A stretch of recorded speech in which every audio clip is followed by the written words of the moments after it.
Boa noite, meus agradecimentos, Mafuane, Marco Antônio, muito obrigada pela participação de vocês. A Comissão da Verdade sobre a Escravidão Negra no Brasil agradece a vocês a generosidade de vocês em compartilharem conosco os seus saberes. Isso é muito importante, principalmente nesse tempo estranho, difícil e diferente e inimaginável que estamos vivendo. E é muito importante essa discussão, abrirmos essa discussão a respeito do afroempreendedorismo para a nossa comunidade, para as nossas questões, e também a participação feminina nessa atividade, que ela é muito gritante e muito intensa. Então, mais uma vez, os meus agradecimentos e passo, porque a nossa discussão hoje vai ser boa e intensa. Então, passo a palavra para a minha vice-presidente, doutora Simone Henrique, para fazer seus cumprimentos. Muito obrigada. Muito agradecida mais uma vez, minha presidente Diva, minha companheira de conselho sessional. Boa noite a todas, a todos, a todes. Serei breve porque quero prestigiar e agradecer mais uma vez a presença generosa, extremamente gentil e enriquecedora dos nossos palestrantes. Mais uma vez, a nossa Comissão Especial da Verdade sobre a Escravidão Negra reafirma o seu propósito de servir bem a advocacia e servir muito bem a cidadania, para reafirmar, mais uma vez, que os nossos propósitos estão calcados na dignidade humana e no Estado democrático de direito. Estado democrático de direito que se faz com equidade. Equidade de gênero, equidade racial, equidade em todos os planos. Não há democracia, não há cidadania sem equidade material de fato. E sem mais delongas, eu devolvo a palavra à minha presidente Diva e desejo a todos nós, a todas nós, uma excelente atividade de diálogo, de democracia e de construção desse nosso plano de civilização com cidadania para todas e todos e todes. Muito agradecida. Por favor, presidente Diva. Obrigada, doutora Simone. Nós estamos tendo espectadores de Luanda, Angola. Boa noite, senhor Jorge Cardoso, que está aqui prestigiando os nossos palestrantes. Então, Mafuane Odara é psicóloga, atua com relação às questões de gênero, e faça a sua apresentação, Mafuane. Muito obrigada e a palavra está com você. Boa noite. Quero começar agradecendo a todo mundo que está aqui, né, num feriado que não é feriado, que era para ter sido e que será, enfim, né, nesse momento estranho como a gente está, né. Agradecer a doutora Diva e a doutora Simone aí pelo convite, né, e dizer que, enfim, acho que essa é a primeira vez que a gente faz isso juntos, ao né? Mesmo tempo. E o engraçado que tinha algumas pessoas que falaram, nossa, que lindo, né, véspera de Dia dos Namorados, né? Falei, olha só que interessante. Então vai ser muito legal fazer essa conversa. A gente tem universos, embora a gente trabalhe e olhe para o mesmo lugar, a gente tem universos bem diferentes de atuação, eu e o Marco, então acho que pode ser uma conversa bacana. Ouvindo, né, a introdução de vocês, eu fiquei pensando que a gente está num momento, ao mesmo tempo, muito difícil, e só que também com muitas possibilidades. Toda crise ela é também uma oportunidade da gente rever relações, rever formas de trabalho e rever prioridades. E a crise, ela não traz nenhum problema novo, ela só escancara os problemas que já existiam, né? Então, o que a gente tem visto nesses quase 70 dias, né, que nós estamos confinados e que a gente se deu conta do tamanho do problema que a gente tem, é de que a violência, a desigualdade, os processos complexos, a pobreza, né, tudo que a gente vivia antes da crise, ela só se intensificou, né? E a gente tem, eu costumo dizer, né, eu venho trabalhando muito dentro das empresas e olhando muito para esse cenário, eu tenho visto 3 grandes grupos de pessoas. Um grupo de pessoas que está esperando que essa pandemia, né, essa tal dessa pandemia acabe para voltar a ter a vida normal como ela era. Tem um outro grupo de pessoas que está paralisado, com muito medo, sem saber o que fazer, se vai para frente, se vai para trás, o que faz, como lida com cada uma dessas emoções. E um terceiro grupo, que são as pessoas que são mais relacionadas a um processo de inovação, olhando para esse cenário e tentando se adaptar muito mais, de uma forma muito mais flexível e já entendendo que existe um novo normal, né? Que esse mundo como a gente conhecia, ele não vai voltar. E eu acho que a dificuldade, né, da gente conseguir movimentar é saber qual é a quantidade de pessoas em cada um desses grupos e qual é a comunicação e qual é o tipo de trabalho que tem que ser feito para conseguir movimentar todos eles. Porque estando nesse mundo, esperando que isso vai acontecer, ou estando nesse mundo onde já se compreende que o novo normal está em vigor, você tem transformações que precisam acontecer. E uma das coisas que eu tenho percebido, em especial nessas últimas 2 semanas, por conta de todos os movimentos de Vidas Negras Importam, de Black Lives Matter, é que as pessoas despertaram de que existe um problema. Assim como elas despertaram de que existe uma desigualdade de gênero, né? Que agora os homens decidiram e perceberam que tem, nossa, minha esposa faz tantas coisas em casa, não tinha dimensão que dava tanto trabalho. Nossa, agora eu tenho que trabalhar com essas crianças gritando, passa no meio da reunião, e eu ficava, né, pensando como que eu vou conseguir dar conta disso. Então, assim, como essas coisas elas vão ficando cada vez mais evidentes, também se evidencia a dificuldade de trabalhar efetivamente para a transformação, né? E nesse processo de transformação e nesse processo de mundo que a gente está vivendo, acho que tem 3 grandes saltos de crescimento que a gente precisa dar, né? O primeiro deles tem a ver com como esse momento tem nos afetado pessoalmente, né? Afetado a nossa saúde emocional, afetado as nossas construções e os nossos sonhos, afetado os nossos planos, afetado a nossa estratégia do que a gente vem atuando, do que a gente vem fazendo, ajudando nesses processos de reflexão sobre a forma com que a gente vem atuando. Então, acho que essa é uma dimensão. Uma segunda dimensão é como isso se relaciona com quem está mais perto da gente, então, seja a nossa família direta, seja os nossos vizinhos, seja a nossa equipe de trabalho, e a terceiro, que é como que a gente vai ajudar o Brasil a ser uma nação mais forte, né? Então, dependendo de que lugar você está e como você já lidou com algumas dessas questões, porque você não consegue pensar o desenvolvimento do Brasil se você não tiver passado por uma transformação e um pensamento de como isso tem afetado o seu entorno, né? E você não consegue fazer isso se você não tiver conseguido fazer minimamente um processo de autorreflexão e de trabalho interno em relação a isso.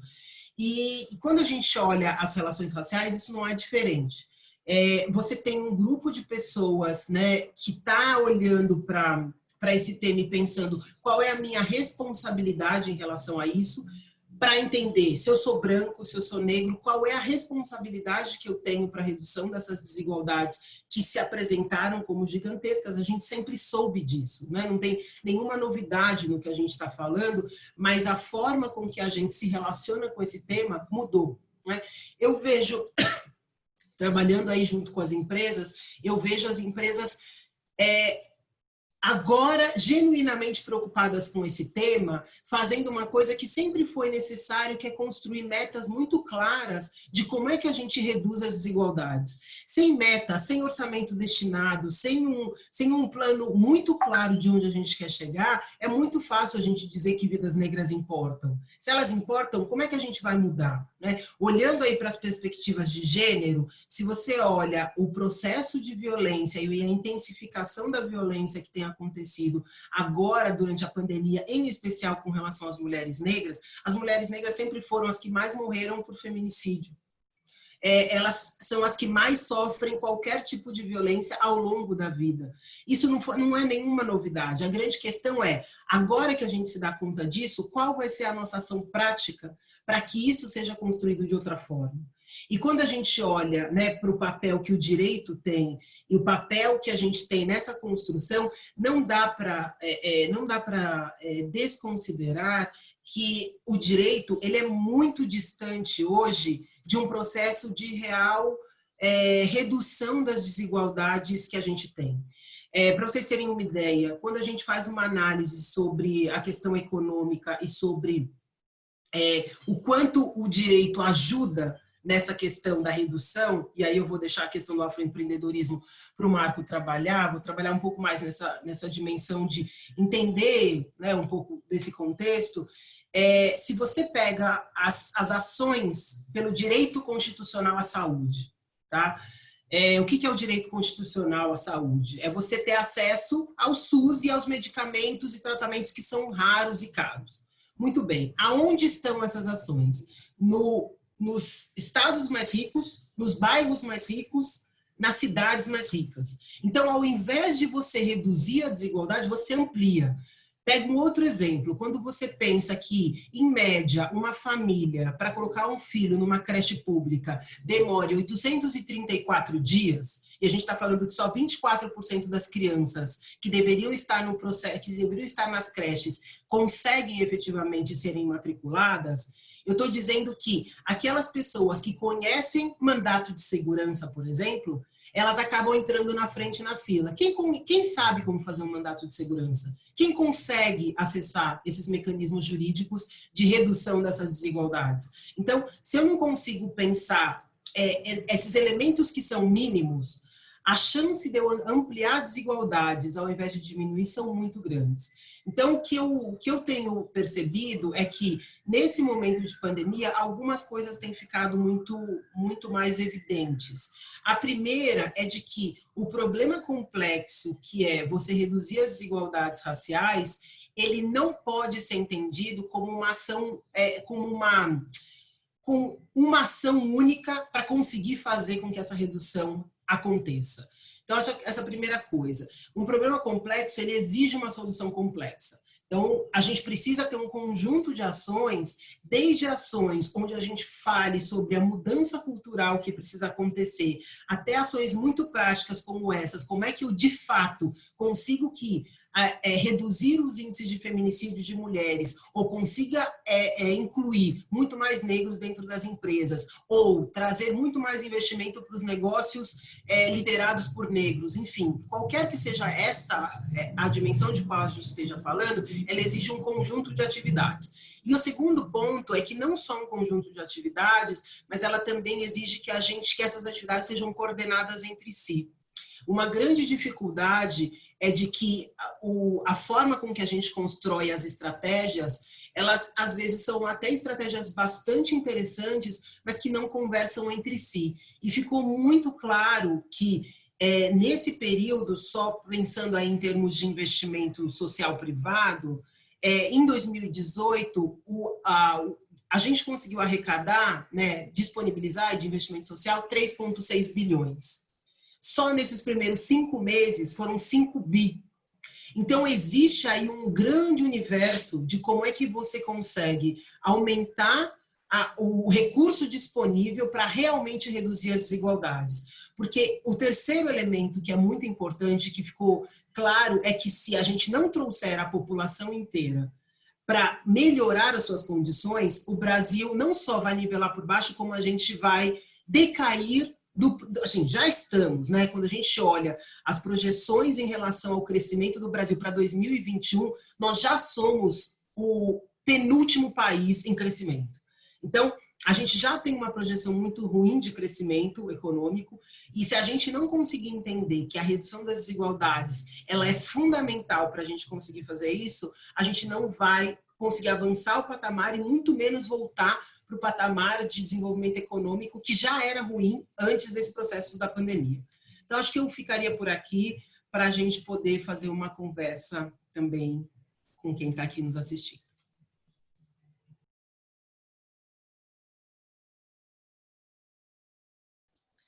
Excelente, muito obrigada, Mafone, pela sua exposição, as suas colocações muito pertinentes e realmente motivadoras para que todos nós façamos uma reflexão e, a partir daí, possamos ver qual é a nossa parcela de comprometimento para podermos construir uma sociedade mais forte, mais igual, mais justa, que é isso que nós precisamos.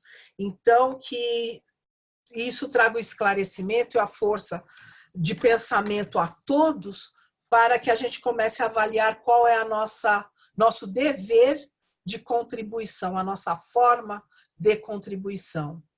Marco, por gentileza, a palavra está com você e deixo a sua apresentação, que você faça a sua apresentação. Muito obrigada pela sua participação.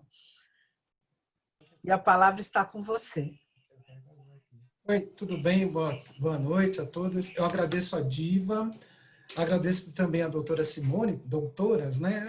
A intimidade, às vezes, vai tirando essa formalidade. Então, como eu tenho muita amizade com a Diva, e aí a gente perde um pouco da questão do doutor, esse tratamento um pouco mais formal, tá? Eu quero também, antes de tudo, dar alguns recados aqui. Não estranhem se a gente ficar de vez em quando olhando para o lado, porque, como a Diva falou, nós estamos em casa, obedecendo a quarentena, nos preocupamos conosco e nos preocupando também com as outras pessoas. Então, eu quero recomendar aqueles que precisarem, aquelas que precisarem sair, não esqueçam da máscara, por favor, que é muito importante, né? Quero também cumprimentar todos os advogados, sabendo que esse talvez seja o nosso público majoritário, advogadas e advogadas, mas especialmente que já me cobraram aqui dar um oi para a Baixada Santista, para a Ordem dos Advogados ali da Baixada Santista, o doutor Renato e o doutor Fábio, que são da seção lá da Baixada de Santos, falaram, olha, fala um oi, senão depois vai pegar para você. Então, cumprimentando os advogados ali da Baixada, eu cumprimento todos os advogados paulistas e aqueles também de fora de São Paulo. Angola também, minha esposa, Mafone, ela pode falar um pouquinho depois dessa experiência, até para falar da diferença da educação, da diferença de tratamento. Ela morou em Angola, então acho que é interessante a gente falar. E esse papo que a gente está tendo é um papo, não foi nada combinado, acho que a Diva propôs que seja uma coisa mais leve, né? E eu vou usar aqui um pouco do meu conhecimento como comunicador jornalista para poder ajudar aqui, para poder ser parceiro, extrair melhores informações para vocês, né? Como a Mafone falou, não existe uma resposta fácil para um problema difícil. A questão da reparação, e acho que essa é a primeira contribuição que eu quero dar, a reparação, principalmente no meio jurídico, ela tem a ver com quando você sofre um ato de injúria ou uma injustiça. Eu gostaria de dar a conotação de reparação também, neste momento, de ajuste. Ajuste no seguinte sentido, e não é ajuste de erro, e sim ajuste de percurso, não quer dizer que tudo que fizemos está errado. Mas se daqui para frente, usando inclusive a pandemia, que como o Mafone falou, nos traz oportunidades, sabemos que tem muitas dificuldades, mas também nos traz muitas oportunidades, no mínimo a oportunidade de reflexão, para nos conhecer, inclusive. Esse momento, ele está trazendo bastante autoconhecimento. Como somos nós numa privação? Como somos nós numa privação com uma outra pessoa? Eu estava ouvindo outro dia que casais que estavam em crise melhoraram o relacionamento. Ouvi também dizer que casais que estavam em crise também continuaram em crise. A relação com os filhos, né?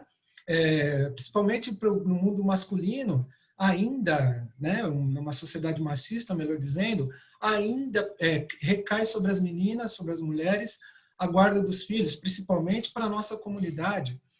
E agora os meninos em casa, os pais em casa, os homens em casas em casa, eles estão sentindo, justamente como o Mafone falou, essa divisão do trabalho, que deveria ser uma divisão permanente, mas agora talvez seja uma divisão obrigatória.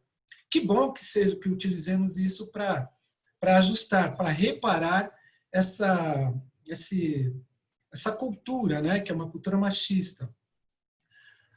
Outra coisa que eu acho interessante para a gente pensar, pegando esse momento de crise, que não perpassa também para a questão da saúde, que perpassa pela questão de saúde, mas também pela questão de economia, e aí caindo um pouco dentro do afroempreendedorismo. Primeiro, eu gostaria também até de corrigir, não é de corrigir, mas é de dar uma outra visão para a questão do afroempreendedorismo. Eu sou fundador, incentivador, idealizador da Câmara do Empreendedorismo Negro, a CISEM, e nós propomos uma discussão que tem pegado fogo. De uma maneira ou de outra, acho que a nossa versão está ganhando, né? Se eu posso falar assim. A questão do afroempreendedorismo e do empreendedorismo negro. Na nossa visão, o empreendedorismo negro ele abrange mais a questão da pessoa, a pessoa que a sociedade fez negra, que vai exercer uma atividade econômica ou uma atividade dentro do empreendedorismo social, dentro de um negócio, seja um negócio para lucro ou seja um negócio social. E tem uma relação com o afroempreendedorismo. O afroempreendedorismo, na nossa concepção, ele está ligado mais à questão do produto. Por exemplo, uma discussão que eu estava tendo no Sebrae é que se nós hoje tivéssemos uma linha de crédito de $1 bilhão, por exemplo, fictício, $1 bilhão para o afroempreendedorismo, uma pessoa que faz o afroempreendedorismo poderia recorrer a essa linha de crédito, e não necessariamente uma pessoa negra. Eu conheço um menino que ele é dono de aqui em São Paulo, para quem é fora de São Paulo, a Praça da República, mesmo quem não é de São Paulo sabe que é, bem no centro da cidade. E ele tem uma loja de produtos africanos e de temática afroempreendedora. Ele é branco. Então a gente tem que tomar muito cuidado com esses conceitos que a gente coloca. O afroempreendedorismo está ligado a uma questão de reparação, uma questão política, uma questão de engajamento, uma questão de ancestralidade, que é no nosso caso, como pessoas negras. Isso vai dar a esse produto um valor e um preço. Quando, no nosso entendimento, o empreendedorismo negro, o empreendedor ou a empreendedora negra está ligado à pessoa.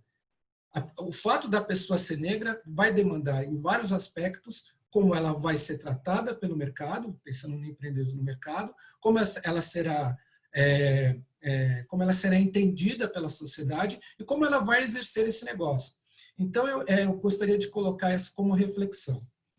Outra reflexão voltada aí, que eu acho que pode agregar um pouco com a questão da mulher, dentro do empreendedorismo negro, e aí que alguns chamam de afroempreendedorismo, dependendo do ramo, quase 80% são mulheres.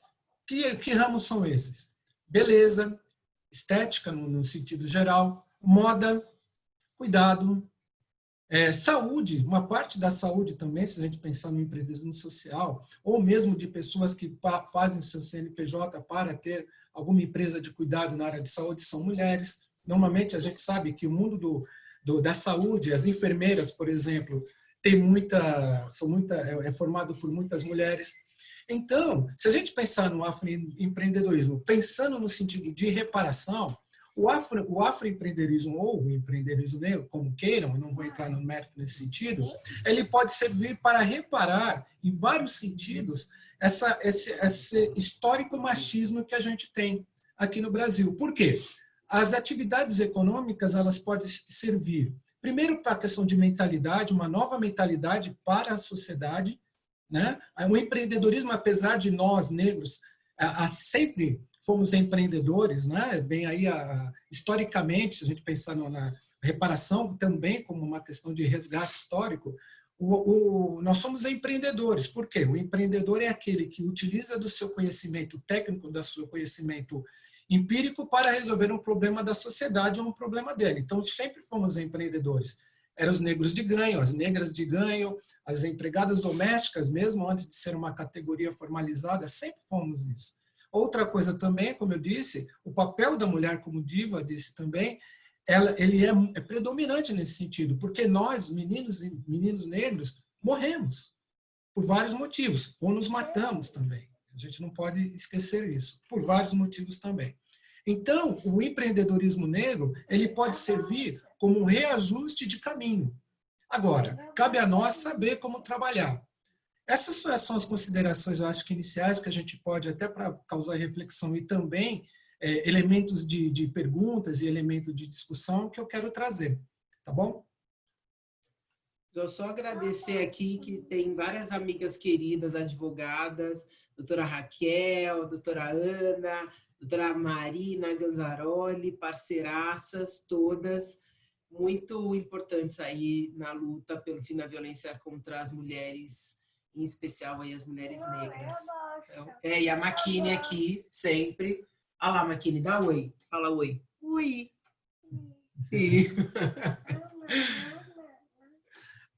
Nesse sentido, Diva, se você me permite, até pegando um pouco, a Mafone, ela é do Instituto Avon, é gerente do Instituto Avon, que tem como dois pilares, que é o combate ao câncer, né, e a violência contra a mulher. Então, eu queria ver, mas se você podia fazer um panorama da questão da mulher no empreendedorismo. Como que está? No geral, não necessariamente, a gente pode abrir um pouquinho depois para as mulheres negras, mas como que está a atividade, quais são as dificuldades da mulher negra na questão do empreendedorismo?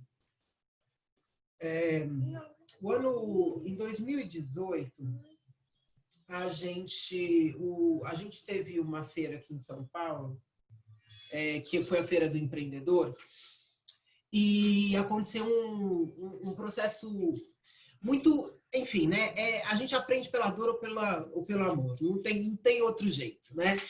E nessa Feira do Empreendedor, as mulheres com filhos foram proibidas de entrar na feira.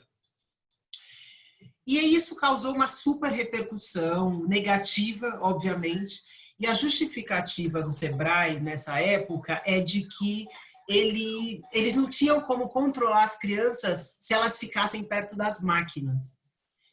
E aí, a gente começa uma primeira discussão que se as mulheres que têm filhos não conseguem entrar nas feiras de empreendedorismo, qual é a chance delas conseguirem desenvolver os seus negócios? Então, o problema não é a feira, não são as mães com os filhos, e não existe lugar onde as crianças não deveriam estar. Existem lugares que não estão e pessoas não preparadas para receber as crianças. É muito diferente. Um ano depois, o Sebrae, depois de toda essa repercussão negativa, ele se deu conta de que, assim, como a gente está vivendo agora no processo de pandemia, foi um processo que aconteceu com o Sebrae, de falar assim, vamos ouvir as mulheres, entender qual é a questão. E aí, nesse processo de ouvir as mulheres, que eu acho que esse é um primeiro passo super importante para você poder pensar um processo de apoio realmente para elevar uma discussão, seja ela em relação ao fim da violência, seja ela em relação ao empreendedorismo, levando em consideração que existem diferenças marcadas pelos determinantes sociais, sejam eles de gênero, de raça, de religião, de orientação sexual, de lugar de moradia, enfim, todos esses determinantes sociais, eles nos colocam de formas diferentes na sociedade, eles não podem ser desconsiderados nesse processo, né? E aí, vai lá na sala, então.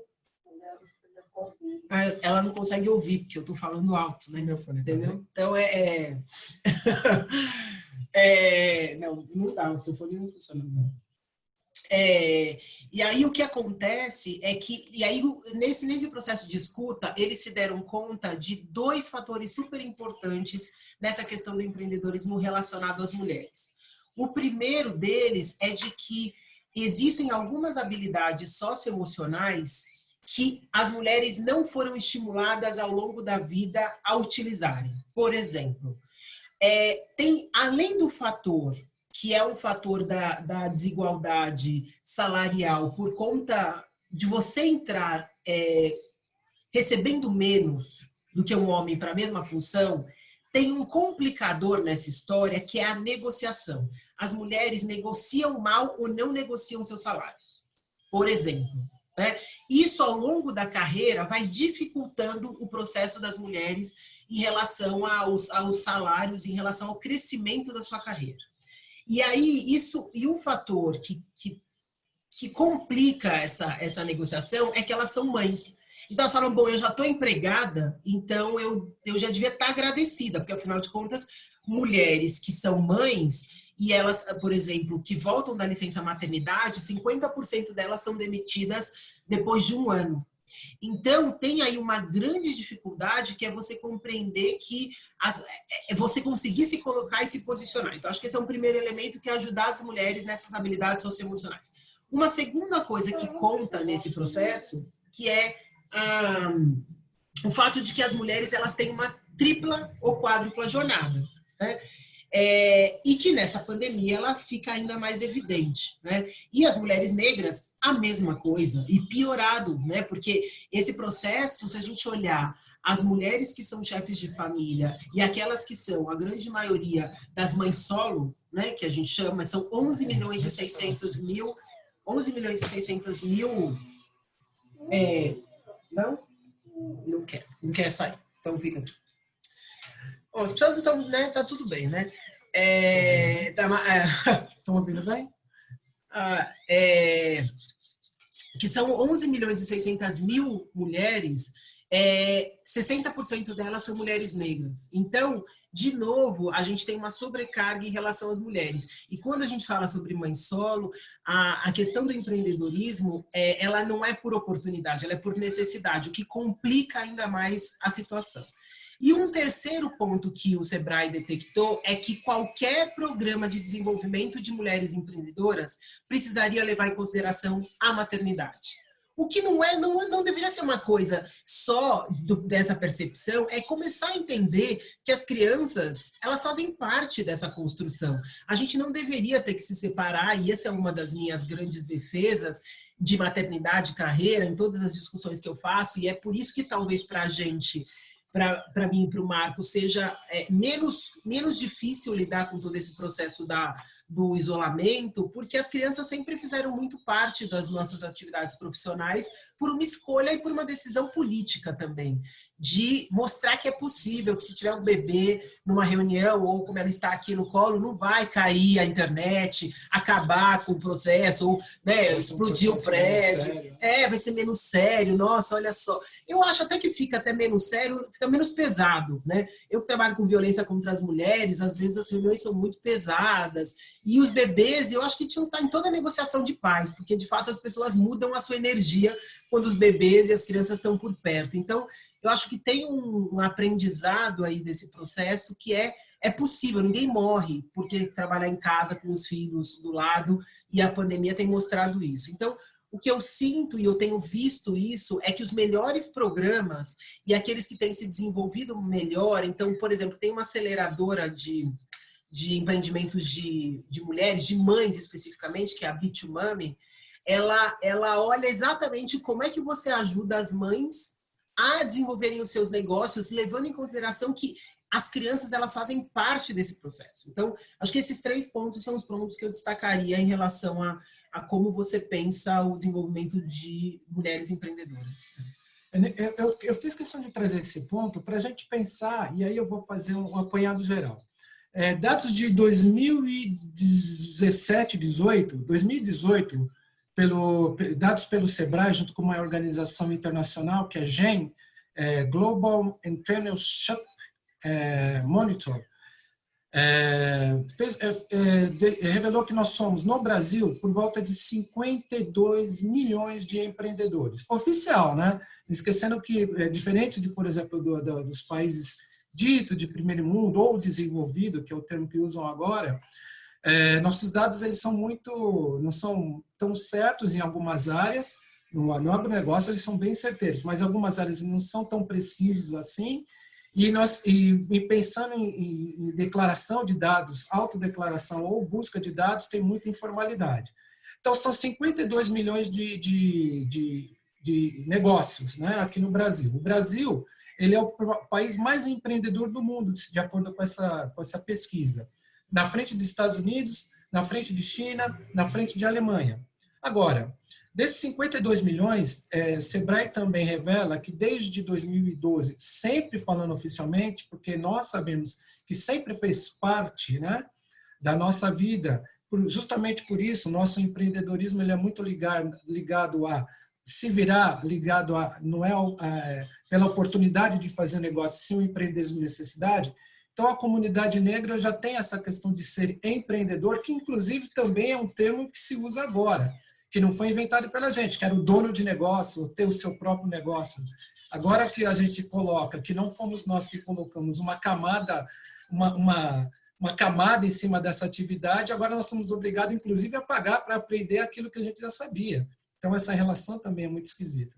Então, ele revela que 54% desses 52 milhões são de CNPJs tocados por meninos ou meninas negras, comandado por negros, no geral.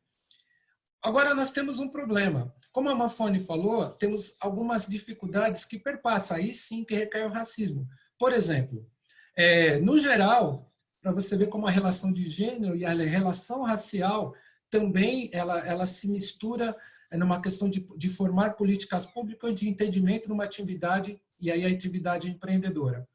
No geral, apenas 1% desses 52 milhões que são de negócios, de empreendedores, 1% deles são negros, 1% desses 52 milhões que são empreendedores negros, eles conseguem ter uma renda maior entre R$60 mil anual, estou falando, até 360, que era, até 2 anos atrás, o limite do MEI. Apenas 1% desses empreendedores negros dentro dessa camada de 52 milhões. Então, por quê? E aí eu fui verificar por quê. Porque a gente não sabe precificar, nós não sabemos dar valor ao nosso trabalho.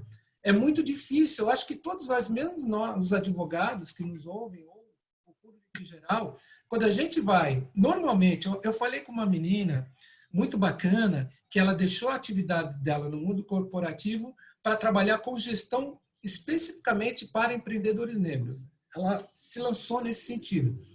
E ela foi dar o preço do serviço dela para uma pessoa. O serviço dela custava R$8 mil.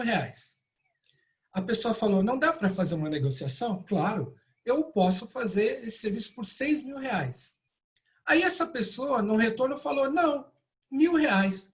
Mas ela ficou pensando, nossa, mas por que essa diferença, né? E aí ela voltou para uma outra pessoa, ela indicou uma outra pessoa, falou, não tem problema, não quer comigo, vai com essa pessoa. Essa pessoa, que é branca, deu o valor de R$4 mil. Tá? Não houve renegociação. E aí ela perguntou por quê.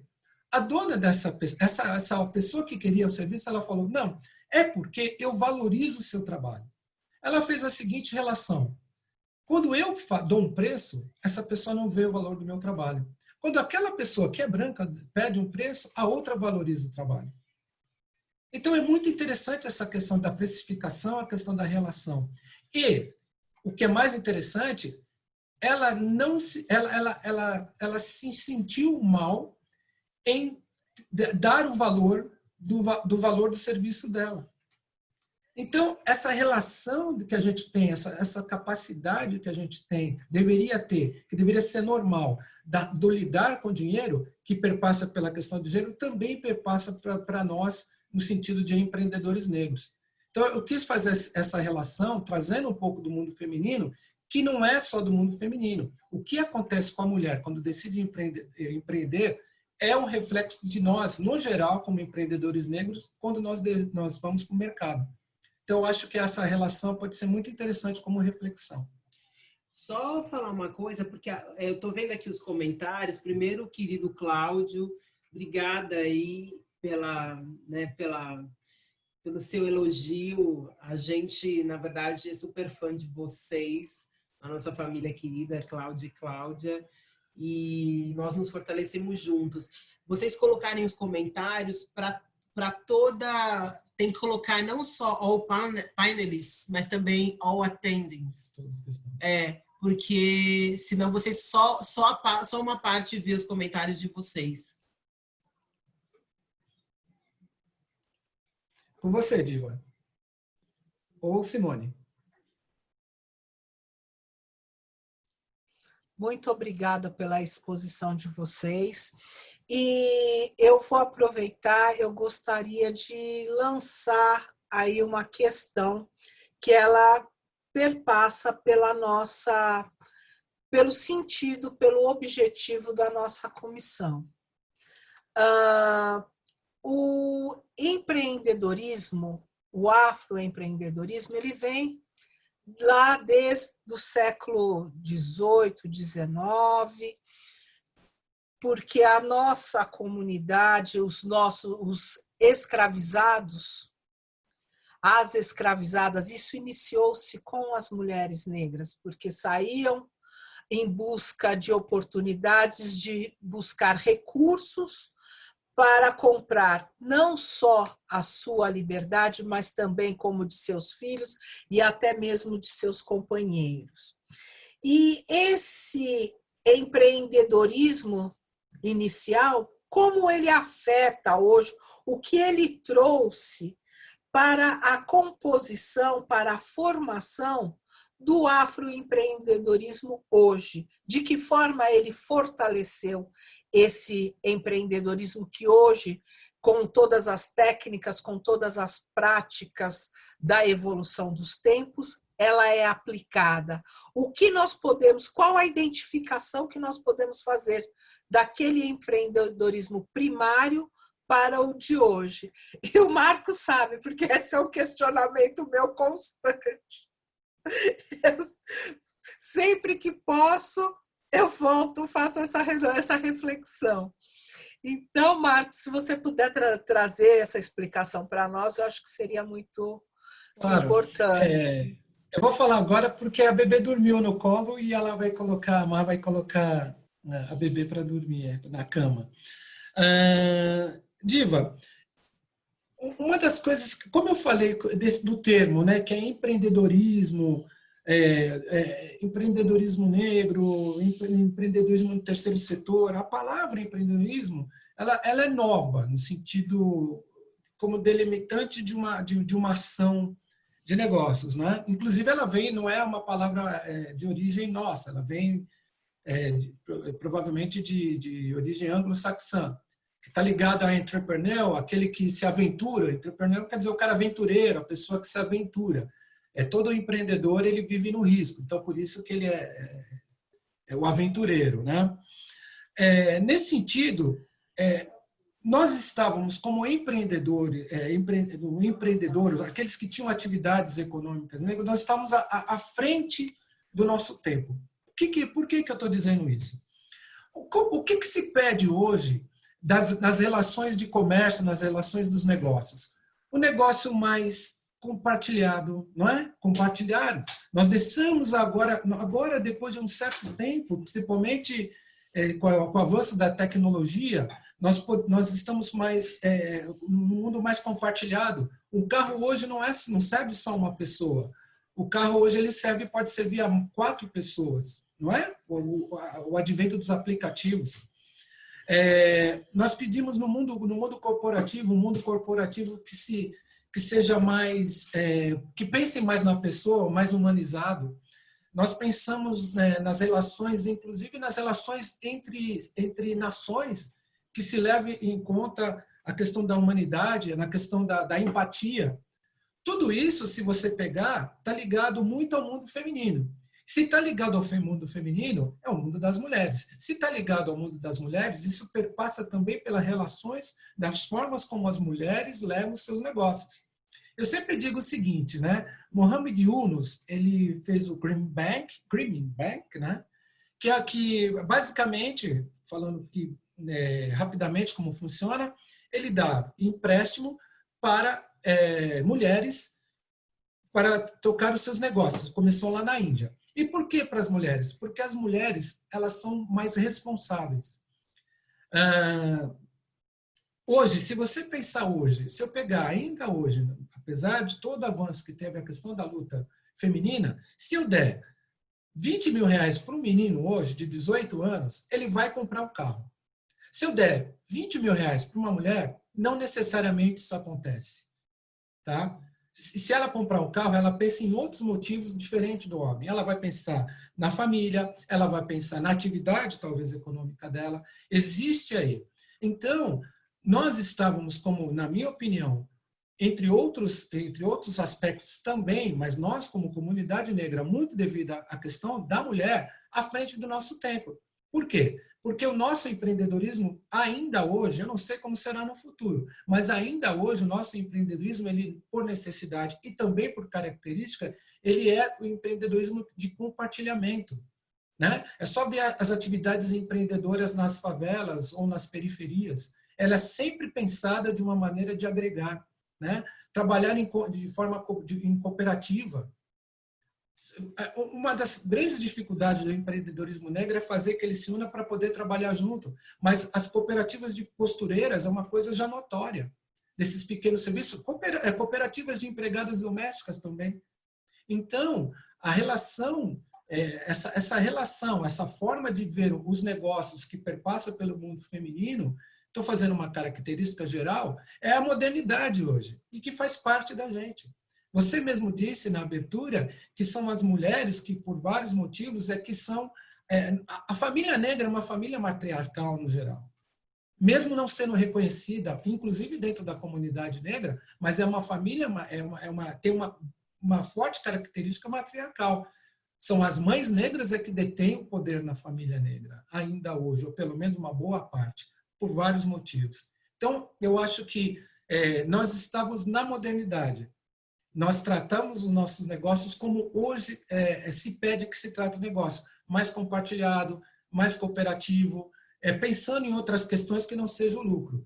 Tem um grupo, The B Team, o time B, que aí está formado pelos grandes CEOs do mundo, os milionários, que estão repensando esse capitalismo, né? Por isso que é o time B, um plano B para o capitalismo.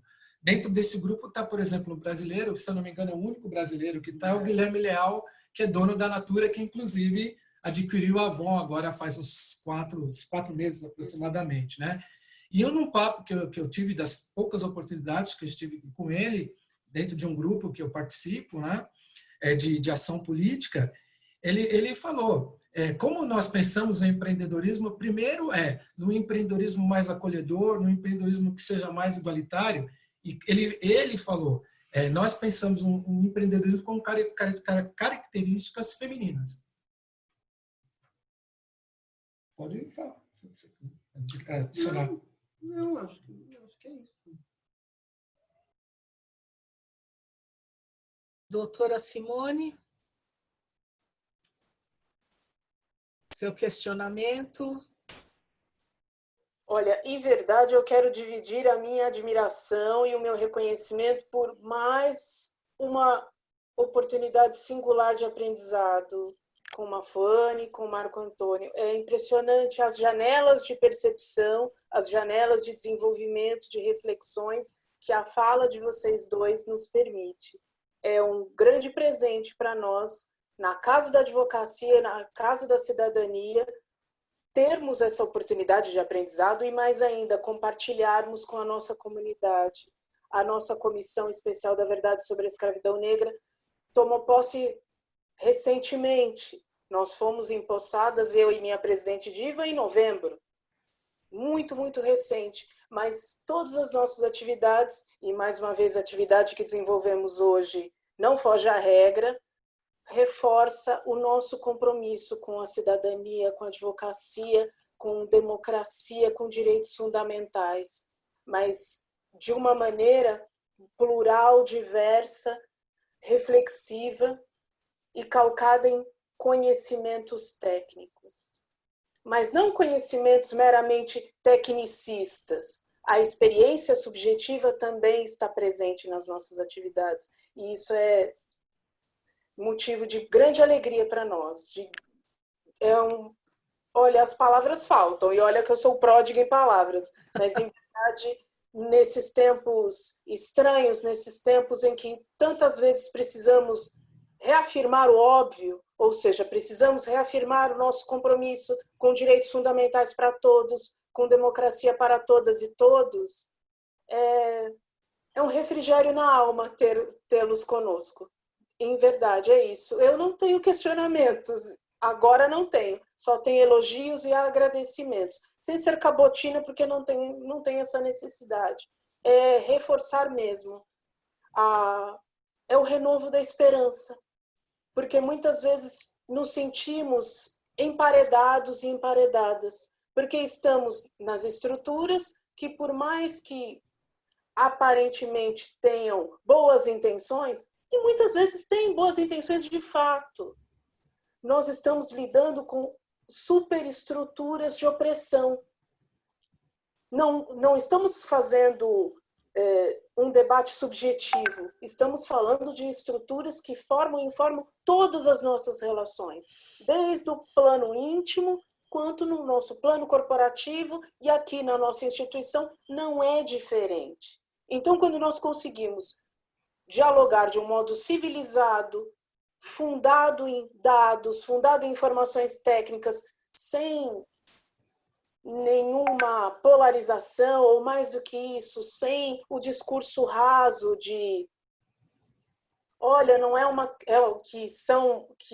olha, eu não tenho essa intenção, eu não sou uma pessoa má, nós avançamos muito mais. Porque essas estruturas também estão entre nós. Esse juízo crítico, essa nossa vigilância para as nossas escolhas éticas, está tanto nos grupos oprimidos quanto nos grupos ditos opressores. Todos nós estamos nessa engrenagem. Todos nós, diante dessa pandemia, somos desafiados criativamente. Porque o novo normal está aí. Mas o novo normal, para quem? Com quem? Tem uma coisa interessante. Me permite, Simone? Não, por favor. Tem uma coisa interessante, Simone, que eu acho que eu acho que agrega um pouquinho. A relação das mulheres que, logicamente, sabendo de todas as dificuldades, mas qual é o ganho? Não é bem a palavra ganho. O que acontece com essa menina, com essa mulher que tem uma atividade empreendedora? O que acontece? Qual é a grande mudança que você acha que acontece com essa menina que decide ser empreendedora, logicamente sabendo das dificuldades, mas o que acontece com ela? Qual é o ganho que ela tem? Vou responder a sua pergunta, porque é jornalista, mas vamos lá. Na verdade, eu queria recuperar isso que a Simone trouxe, porque eu acho que esse é um ponto muito sensível da discussão. Eu quero contar duas histórias para falar sobre isso que você trouxe, porque isso é um pouco a dinâmica do meu trabalho. Eu me especializei em fazer conversas difíceis. Hoje eu me defino assim, como uma construtora de pontes que converso com universos, sim, absolutamente opostos, né? Então eu vou de traficantes, né, de conversas com traficantes sobre violência contra as mulheres, a CEOs das grandes empresas, dos contra-armas, aos pró-armas, de crianças de 3 anos a pessoas mais idosas, enfim, o meu universo, de fato, ele é um universo muito diverso de conversas. E eu tenho me especializado da extrema esquerda à extrema direita, então eu sou professora de direitos humanos em cursos de renovação política. E dentro da minha sala, eu tenho pessoas de todos os espectros políticos e a minha tarefa simples é falar sobre direitos humanos. Então, vocês imaginam, né, o quão complexo é você trazer, porque as pessoas partem de universos muito diferentes. Então, eu queria trazer duas histórias, porque eu acho que isso que você trouxe, Simone, é muito importante para a gente conseguir lidar com esse momento cuidando das questões emocionais, né? A primeira coisa é o seguinte, eu sempre dou esse exemplo porque eu gosto, tem um livro chamado Trabalhando com o Inimigo, que é como trabalhar com quem você não gosta, desconfia ou discorda. Ele foi escrito pelo Adam Carrani e nesse livro ele conta como que o Adam Carrani é um especialista em solução de problemas complexos. Então ele, por exemplo, na América do Sul, ele ajudou a construir e refazer esse lugar que as Farc tem, que era antigamente um grupo criminoso e hoje é um grupo político, enfim. Então ele ajudou a reconstruir esse lugar. E ele foi o responsável por ajudar o Mandela a reconstruir a África do Sul quando ele assumiu. E o Adam Kahane, ele traz que tem 3 coisas muito importantes para a construção de uma nação. Imaginem que a África do Sul era esse momento de ódio entre brancos e negros e ele tinha que reconstruir. Então, ele era odiado pelos brancos porque ele era negro e odiado pelos negros porque ele apoiava os brancos. Então, assim, ele tinha um cenário que ele não agradava nenhum dos dois. E aí o Adam Kahane falou, bom, você tem 3 coisas que são muito importantes. O nome do livro é Trabalhando com o Inimigo. É que a pessoa pergunta ali. Como trabalhar com quem você não gosta, desconfia ou discorda. E ele fala que tem 3 coisas muito importantes que você precisa fazer. A primeira de todas é que você precisa ter pessoas que pensem diferente de você, mas que tenham os mesmos objetivos que você. O que ele estava querendo dizer? Não adianta você chamar o Clube do Bolinha para ajudar a reconstruir a nação. Por quê? Porque o Clube do Bolinha tem os mesmos vícios e tem os mesmos pontos cegos. Se você não trouxer pessoas com espectros diferentes, os pontos cegos você não consegue ver, porque a caminhada da construção de uma nação é você conseguir minimizar os riscos. Para minimizar os riscos, você precisa ter pessoas que olhem riscos de formas diferentes. Primeira coisa. Segunda coisa, você precisa entender que o diálogo, ele não é uma disputa de tênis, onde um ganha e outro perde, ele é uma cerimônia de chá, onde você vai construindo consensos. Que é um pouco disso que você trouxe, Simone. A gente está num momento onde a polaridade, a polarização, ela leva as pessoas para debates que são improdutivos e não para soluções necessárias para onde a gente quer ir. Então, você entra num processo, você é a favor ou contra cotas? Primeiro que essa pergunta não faz nenhum sentido, mas a gente entra muito facilmente nela e muito facilmente na armadilha, que é tentar responder por que você é a favor e por que você é contra. Quando você entra nisso, você já dividiu as pessoas. Então, o problema é voltar um pouco atrás e construir um consenso sobre por que a questão das cotas ela é fundamental. E essa construção de consenso vai te levar para um caminho que não é você ter que tomar uma decisão se cotas é importante ou não. É de como a gente faz para reduzir as desigualdades. E se a gente tem um processo que é histórico e uma desigualdade histórica, eu preciso construir políticas diferentes para determinados grupos, para que esses grupos lá na frente possam ter as mesmas oportunidades. Eu estou dizendo a mesma coisa sem usar cotas ou não cotas e todo mundo quer a mesma coisa. E eu percebo isso porque na linguagem faz diferença. E a terceira coisa que ele diz é que você precisa entrar em jogo. A gente está muito acostumado a dizer que se você é parte do problema, você tem que ser parte da solução. E, na verdade, não é isso. É se você não é parte do problema, você não será parte da solução.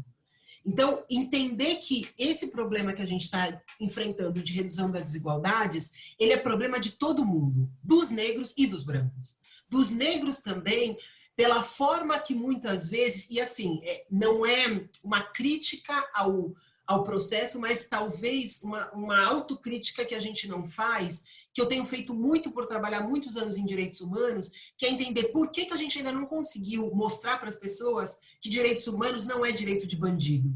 O que na nossa linguagem dificulta as pessoas de entender que quando a gente fala sobre relações raciais, eu não estou querendo dizer que negros são maiores que brancos. Eu não estou querendo tirar os lugares dos brancos.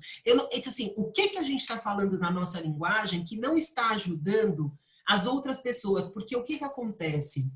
Da onde vem o ódio? Né? O processo de não pertencimento, ele gera medo. E o medo gera ódio. Então, se eu faço com que um determinado grupo, e se esse grupo ainda tem as questões econômicas na mão,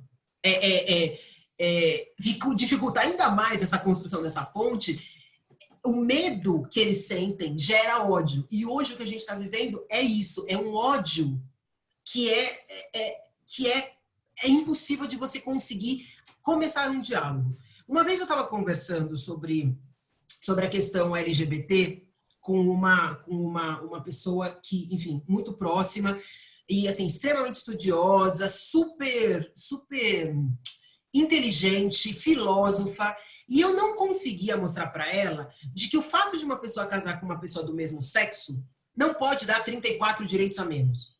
Não pode, assim, não tem sentido, eu não consigo, não tem lógica isso. E ela falou assim, mas eu não estou entendendo você. Eu falei, mas o que você não entende? Você é uma pessoa super culta, você sabe o que você não está entendendo? E ela é uma pessoa muito religiosa, evangélica. E eu não tava, e foi uma discussão super difícil, uma discussão dolorosa, porque eu via a angústia dela de não conseguir entender, e eu tentava explicar as coisas para ela, e ela não conseguia. Enfim. E aí, ela chegou um dia, um mês depois, ela falou assim, Mafone, aquela nossa discussão, você sabe que eu tenho dificuldade de lidar com essa questão LGBT, né?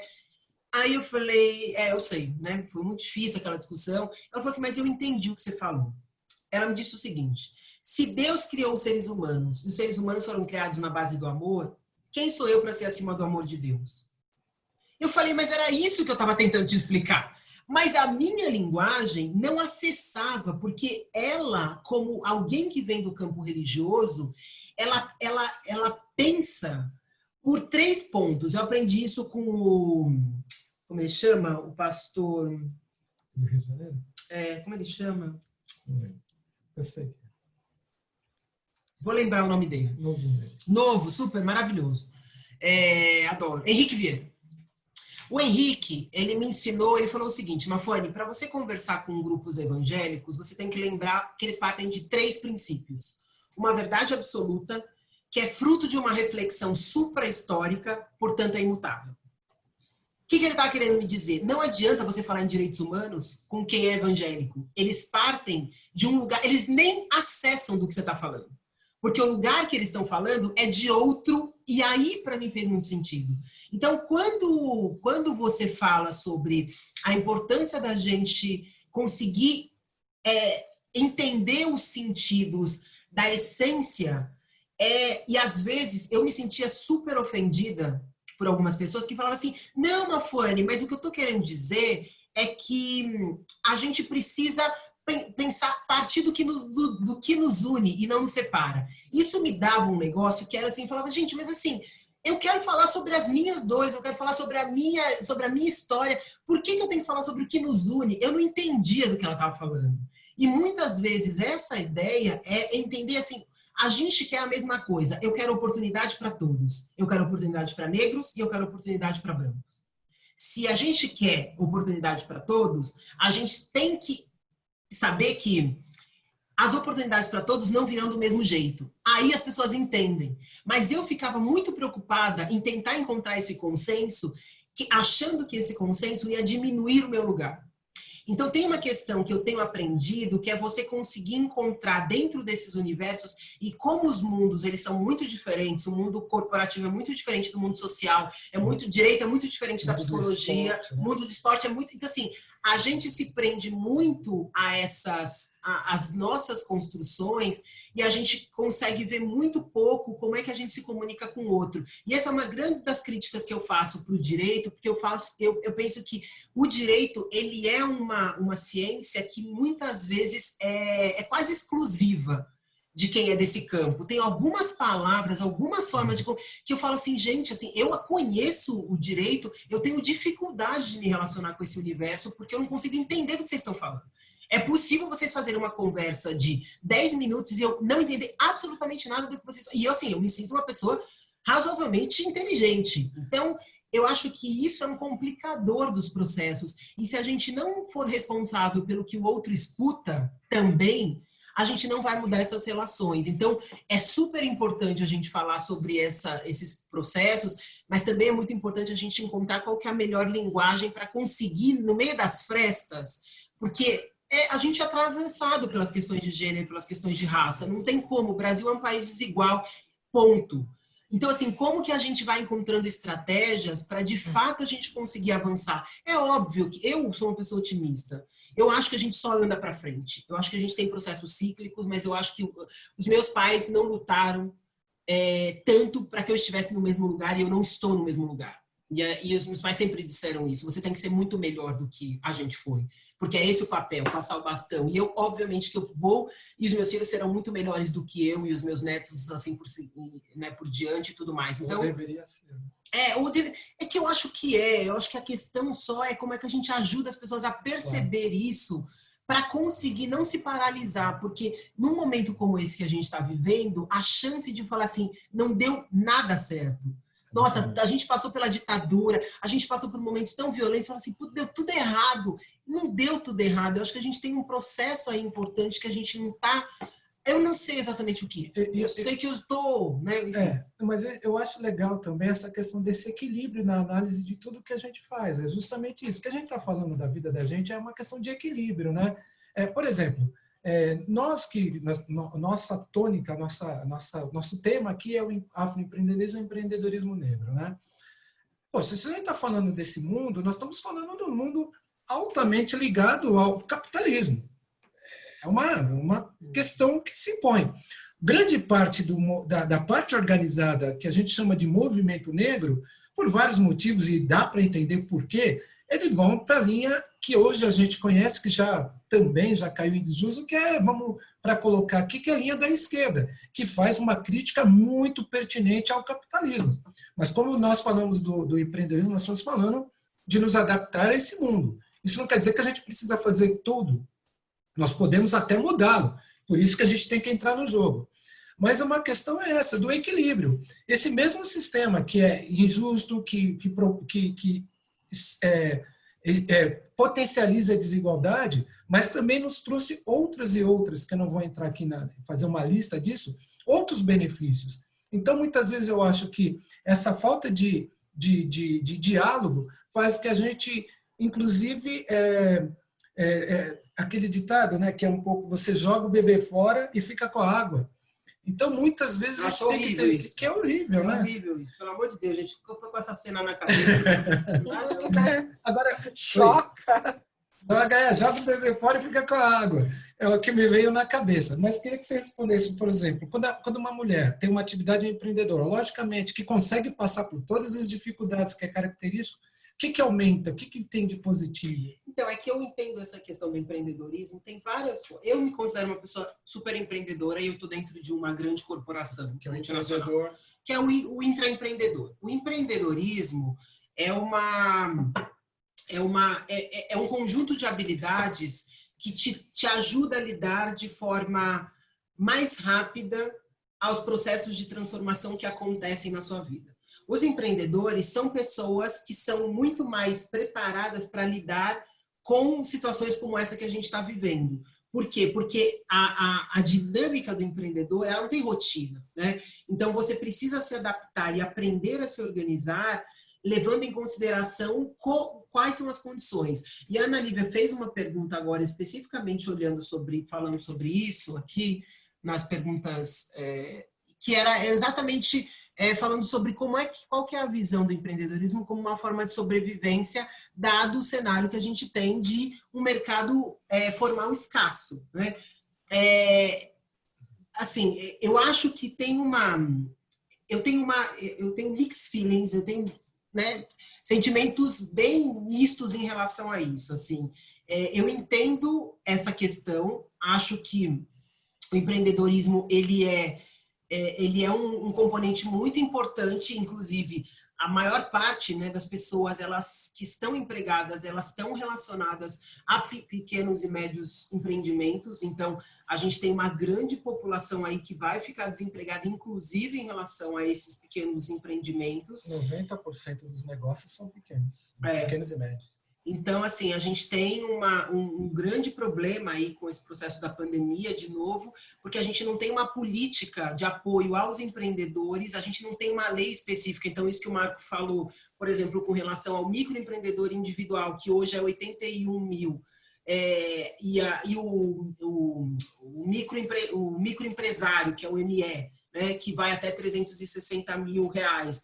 Essa faixa pequena que você tem, inclusive, de empreendedores, né, negros, isso é um dificultador do processo que a gente está vivendo. Então, o que eu sinto? Que o empreendedorismo, ele é uma habilidade necessária e ele é uma habilidade presente, em especial, em países em desenvolvimento. Então, quando eu olho, por exemplo, eu trabalhava na Xoca, né, que é uma organização que apoia empreendedores sociais. Quando você olha onde estão os empreendedores sociais, que são pessoas com ideias inovadoras para a transformação social, a grande maioria deles estava no hemisfério sul, nos países do hemisfério sul, porque as condições de escassez e necessidade de sobrevivência te fazem mais inovadores e empreendedores. Então, pessoas que vêm do hemisfério sul, elas tendem a ter habilidades empreendedoras, mais do que as pessoas que vêm do hemisfério norte, onde você tem condições mais bem estruturadas e equilibradas de sobrevivência. E isso é um componente não só para a criação de negócios, mas é um componente para lidar com a vida. Por exemplo, o momento que a gente está vivendo agora, né? Então, acho que tem duas coisas, né? Acho que essa é uma das coisas. Com relação às meninas, o que eu sinto é que, para além dessa questão que você falou sobre o direcionamento do dinheiro, não é à toa, e assim, a gente precisa entender que as mulheres que estão na liderança dos países que conseguiram sair primeiramente do Covid, não é por acaso, né? Existe um jeito de olhar que é pensar essa questão da humanidade. Uma mulher que é empreendedora, ela se preocupa com o empreendimento e como esse empreendimento pode melhorar a vida da sua família. Um homem empreendedor, a tendência dele é olhar para um processo muito mais individual. De novo, isso é um processo de criação. A construção que a gente fez é para que os meninos voem, decolem, sejam incríveis, atinjam a lua, ganhem o mundo, o universo, enfim. E a criação que a gente dá muitas vezes para as meninas é que as meninas fiquem nesse espaço do cuidado, do acolhimento. Então, quando ela vai para esse mundo, ela tem esses desafios e ela olha o mundo de forma um pouco mais holística. E o que eu acho que tem o desafio aí falando das questões educacionais, é de como que a gente educa, e aí de forma mais, de novo, olhando a floresta, né? A floresta ela precisa ser olhada quando a gente muda a cultura, quando a gente muda uma estrutura. Então, assim, as estruturas elas foram feitas para não funcionar para mulheres, negros, pessoas com deficiência, população LGBT. Elas criam um padrão de repetição de como as coisas acontecem. Mulheres ganham menos, recebem menos investimento, têm menos empreendimentos com sucesso. Enfim, você gera um padrão que repete um evento, que é esse processo da reprodução das desigualdades. Então, se eu não entender o iceberg como um todo e só olhar a ponta do iceberg, eu não consigo estruturar um problema, uma solução que dê conta desse problema. É justamente que esse link que, sem combinar em nada que é combinado, mas a coisa vai... E Diva, você pode interromper a qualquer momento, tá? Não, por favor. Está sendo um grande aprendizado, está sendo uma delícia ouvi-los. Isso eu acho que está arrefecendo os nossos espíritos diante de tanta violência, de tanta incompreensão, de tanta discriminação que estamos enfrentando nesses últimos dias. Então, vocês estão sendo uma pitadinha de alento, de coragem, porque nós temos que continuar insistindo e resistindo. Vamos ter que atravessar esse momento com muita determinação, agarrando mesmo a mão do outro, porque nós temos praticamente uma sociedade a ser reconstruída, a ser reposta, com toda essa dificuldade que nós estamos enfrentando. Então, está muito gostoso, por favor, continuem, porque é muito importante esse carinho que vocês estão nos fazendo. Obrigado, Diva. Não, e é justamente por isso que eu achei interessante, por isso que eu falei que não é combinado, mas as coisas elas se completam, né? Por que eu comecei a pensar no empreendedorismo quando eu decidi, na verdade não, sempre pensei, eu comecei, minha primeira atividade foi numa revista chamada Agito Geral, na década de 90, falava do mundo hip hop, da cultura de rua, né? E para dar o nome de uma editora, e aí eu lembrei lá atrás que tinha aquela coisa, tudo que o negro faz, tudo que o preto faz, né, é ruim. Eu falei, não, um dia eu vou provar, porque eu era o melhor aluno da sala. Eu falei, mas por que eu, como melhor aluno da sala, só represento o que o negro, uma coisa ruim? Então, um dia, quando eu tiver um negócio, ou tiver oportunidade, eu vou mostrar que coisa de preto pode ser boa. E aí, quando fomos colocar o nome dessa editora, virou Editora de Preto. Aqui no Brasil, a gente apelido vira nome, Então, é por isso que eu sou Marco de Preto. Então, na revista, eu já escrevia sobre essa questão dos negócios, né? Não tinha nem esse termo empreendedorismo. Era do mundo dos negócios, do mundo do dinheiro. E eu sempre achei muito estranho que se racismo ele é um sistema que é baseado em poder econômico, que faz o poder político, e o poder político faz o econômico, as nossas reparações eram muito na área dos direitos humanos, que tem que ser. Mas eu não via essa questão do dinheiro. Não que nos Estados Unidos nós estejamos como comunidade num lugar tão bom assim, haja visto o que acontece, né? Mas isso faz muito parte, até pela cultura anglo-saxã, que influenciou também a vida dos afro-americanos, como eles se denominam, no sentido da ocupação dos espaços de poder e de utilizar instrumentos contra o racismo, que é a questão financeira. E aqui no Brasil eu não vi isso, era muito difícil, então eu sempre pensei nisso. O que me atrai nessa questão do empreendedorismo negro, que eu repito, é um conceito que é muito colocado para a Câmara, não só pela Câmara, mas a gente quer provocar essa discussão, justamente para a gente ter várias maneiras de abordar esse problema. Então eu falo empreendedorismo negro, cujo o afroempreendedorismo é um produto ou uma atividade. Mas esse empreendedorismo negro ou esse afroempreendedorismo nesse momento, o que ele pode trazer? Ele pode trazer para a gente uma mentalidade, primeira coisa, qualquer empreendedor ele tem que se preocupar minimamente com as finanças, ou seja, educação financeira. Qualquer empreendedor ele tem que fazer o mínimo planejamento, mesmo que seja o mínimo, ele tem que fazer um planejamento. Qualquer empreendedor ele tem que saber negociar, ou seja, ele tem que saber falar com seus partners, né? com o seu ecossistema, que sejam clientes, que sejam prestadores de serviço, que sejam empregados, stakeholders, né? que se fala, parceiros ou stakeholders. Todo empreendedor ele tem que ter uma habilidade, não é bem habilidade, equilíbrio emocional. Porque, como o Mafani falou, ele vive no risco. É uma montanha russa. Ele está lá. Se é pequeno, ele vende o café da manhã para almoçar, o almoço para jantar. Se ele é médio, ele tem o mesmo risco. Ele não sabe como vai estar a economia dentro de 2, 3 meses. Então, ele tem que ficar antenado. Se é um grande, coisa que nós não estamos, a gente não está nós não estamos no primeiro setor da economia, que é a indústria extrativista, never. Eu conheço um monte de empreendedor. Desde 2015 eu estou diretamente ligado, desde 95 tocando nesse mundo dos negócios. Não conheço, com certeza temos, mas eu não conheço meninos fazendeiros, meninos negros ou meninas negras que têm fazenda, dessa área do extrativismo, que é o primeiro setor da economia. No segundo setor, que é a indústria da transformação, também são muitos, poucos. Nós estamos dentro do comércio e dentro dos serviços, tá?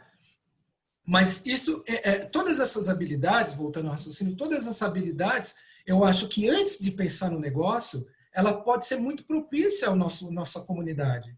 Por quê? A nossa comunidade, ela não tem organização.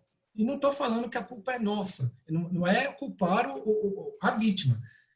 E eu não quero entrar nessa questão, mas é histórico, nós estamos desorganizados. E quando nós somos organizados, nós damos o famoso show de bola, ou fazemos golaço, ou damos de 10-0. Por quê? Haja vista agora as comunidades, eu estava trocando mensagens com uma pessoa lá da comunidade da Maré, né, que eles chamam das comunidades ali, do Complexo da Maré, e, é fantástico o que eles fizeram, sabe?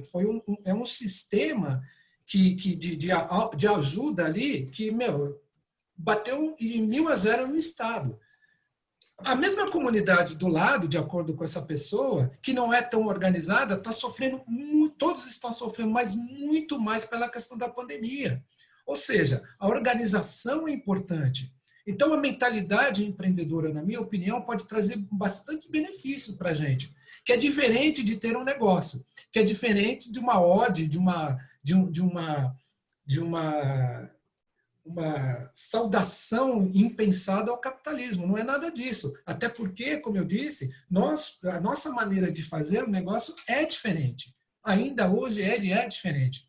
Então, a mentalidade empreendedora pode trazer para a nossa comunidade aspectos relevantes. Uma questão que eu acho que a gente pode até explorar através da mentalidade empreendedora, sabendo de todos esses pré-requisitos e o que demanda isso, a nossa relação com o Estado. Por exemplo, a relação com a escola, como a Fanny falou.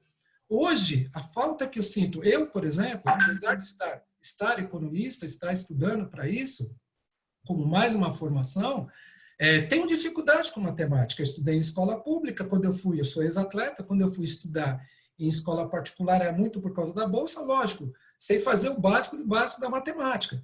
Ou seja, tenho dificuldade da própria questão da educação financeira. Como que a gente, a partir do momento, como que a gente pede para o Estado, nessa relação com o Estado, como que a gente faz com que isso faça parte do currículo escolar, não na faculdade, mas no currículo escolar, dentro do ensino fundamental?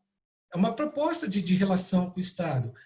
Através da mentalidade empreendedora e sabendo dos pré-requisitos que são necessários, não para ter o negócio, mas para viver nesse mundo, nós podemos influenciar também a relação com o Estado da quebra do monopólio do dinheiro. O Brasil é a 7ª, 8ª, 9ª, aí nós temos vários rankings, né? Mas vamos colocar em 7ª maior economia do mundo. Somos mais de 200 países. Ser a 7ª economia não é para poucos, né? Mas nós temos o sistema financeiro mais monopolizado do mundo. Nós temos aqui, oficialmente, mas aqueles bancos grandes lá, 2 bancos numa economia, a 7ª maior economia do mundo. Quando eu falo com os meus amigos negros americanos que nós vivemos na 7ª maior economia do mundo, nós só temos 2 bancos, os outros 2 grandes nacionais são bancos estatais, que é o Banco do Brasil e a nossa Caixa, os caras ficam malucos, porque só para a comunidade negra são mais de 40 bancos. Então, a mentalidade empreendedora, e sabendo que os pré-requisitos que são utilizados para isso, pode estar perpendicular ou transversal, melhor dizendo, assuntos transversais em vários lugares, sendo na economia, sendo na educação, preparando as nossas crianças ou nós mesmos para esse mundo, que é o mundo dos negócios, é o mundo do empreendedorismo. Porque eu acho que é isso, é a habilidade empreendedora, né? A gente não está falando necessariamente de você criar negócios, mas de você ter uma mente com habilidades empreendedoras. Isso ajuda a construir esse processo de forma mais estratégica. Eu acho interessante isso. Outra relação que eu acho interessante também, e aí entrando na área da minha amada esposa, que é a questão da psicológica. É incrível. Se eu não me engano, você falou isso para mim. A doença, já há algum tempo, né? Mas a doença do século, né? É a depressão, né? E o Brasil está nos maiores índices, né? Nós somos o primeiro país em ansiedade do mundo e o 5º em depressão. Olha, já éramos antes da pandemia, o que agora dificulta ainda mais e a população negra e as mulheres é a população que mais tem aumentado os índices de depressão. Olha, se nós somos o país com mais depressão e ansiedade não combina com o empreendedorismo. E o mundo está sendo levado para o empreendedorismo. Então, a minha relação com o Estado e a comunidade negra depende do Estado para muita coisa. Espero que a nossa relação com ele seja de parceria, não de dependência, mas nesse momento nós precisamos do Estado. Por isso, apesar de ser economista, por isso gostar da liberdade, eu tenho crítica a esses economistas liberais que querem mínimo Estado num país tão desigual quanto a gente. Isso é bom para uma certa parcela da sociedade que está bem organizada. Para quem não está organizada, é preciso uma relação com o Estado, não numa relação de dependência, mas numa relação de parceria. Mas isso quer dizer que dentro das políticas públicas que nós temos que ter, tem que ter um tratamento psicológico ou outras coisas dentro do serviço público. Né? Se essa é a doença do século. E aqueles não que porque são... é doença, né? Mas é porque se a gente não Sim. conseguisse... porque isso é um problema, né? A psicologia só é vista quando ela é um problema, quando você tem um problema. Então, você vai no psicólogo, você tem um problema. Não, exatamente para você não ter o problema é que a gente deveria ir ao psicólogo para se conhecer, saber quais são os seus limites, aonde aperta o seu calo, como é que você lida com as diferentes tensões que aparecem. Isso tudo é autoconhecimento. Não tem jeito de fazer autoconhecimento se você não tiver um profissional que te ajude a se conhecer melhor, né? Então, Acho que esse é o exercício. Eu tenho certeza que a minha profissão nenhum robô vai levar, né? Então, que eu já não posso dizer o mesmo dos advogados. Tem estatísticas que falam que os advogados vão ser suplantados por um robô, hein? Não, eles já estão conseguindo ler melhor, não é? Eu vi um estudo, acho que nos Estados Unidos, sobre a leitura dos contratos, que eles conseguem detectar melhor as falhas do que os humanos. Mas a relação de advogado e cliente, a sua prestação de trabalho, essa daí, aquele carinho, aquele afeto, aquela preocupação em trazer a solução ao problema, não vai ter robô algum que a suplante. Mas aí, olha só, mas isso é isso que está faltando. Isso é muito interessante você estar falando, Diva, porque está faltando humanizar as profissões. Esse lugar é a mesma coisa que o médico. Então, assim, não dá para substituir a relação do médico com o paciente, mas a forma como a medicina vem sendo construída, ela tem desumanizado essa relação. O paciente vira uma perna, um coração, um rim, sei lá. Então, você não tem mais essa relação médico de família, que ia lá na casa, conhecia a família inteira. E, então, assim, essas relações, esse o perigo, e aí, de novo, é isso que a pandemia traz. O que é importante dessa relação? Realmente, você tem toda a razão. Não há substituição entre essa relação humana, entre o advogado e o cliente. Não há substituição.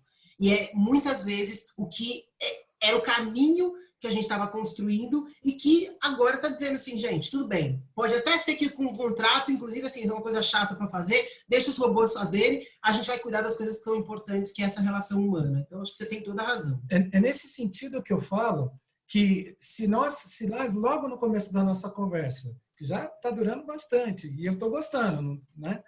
Notícia você?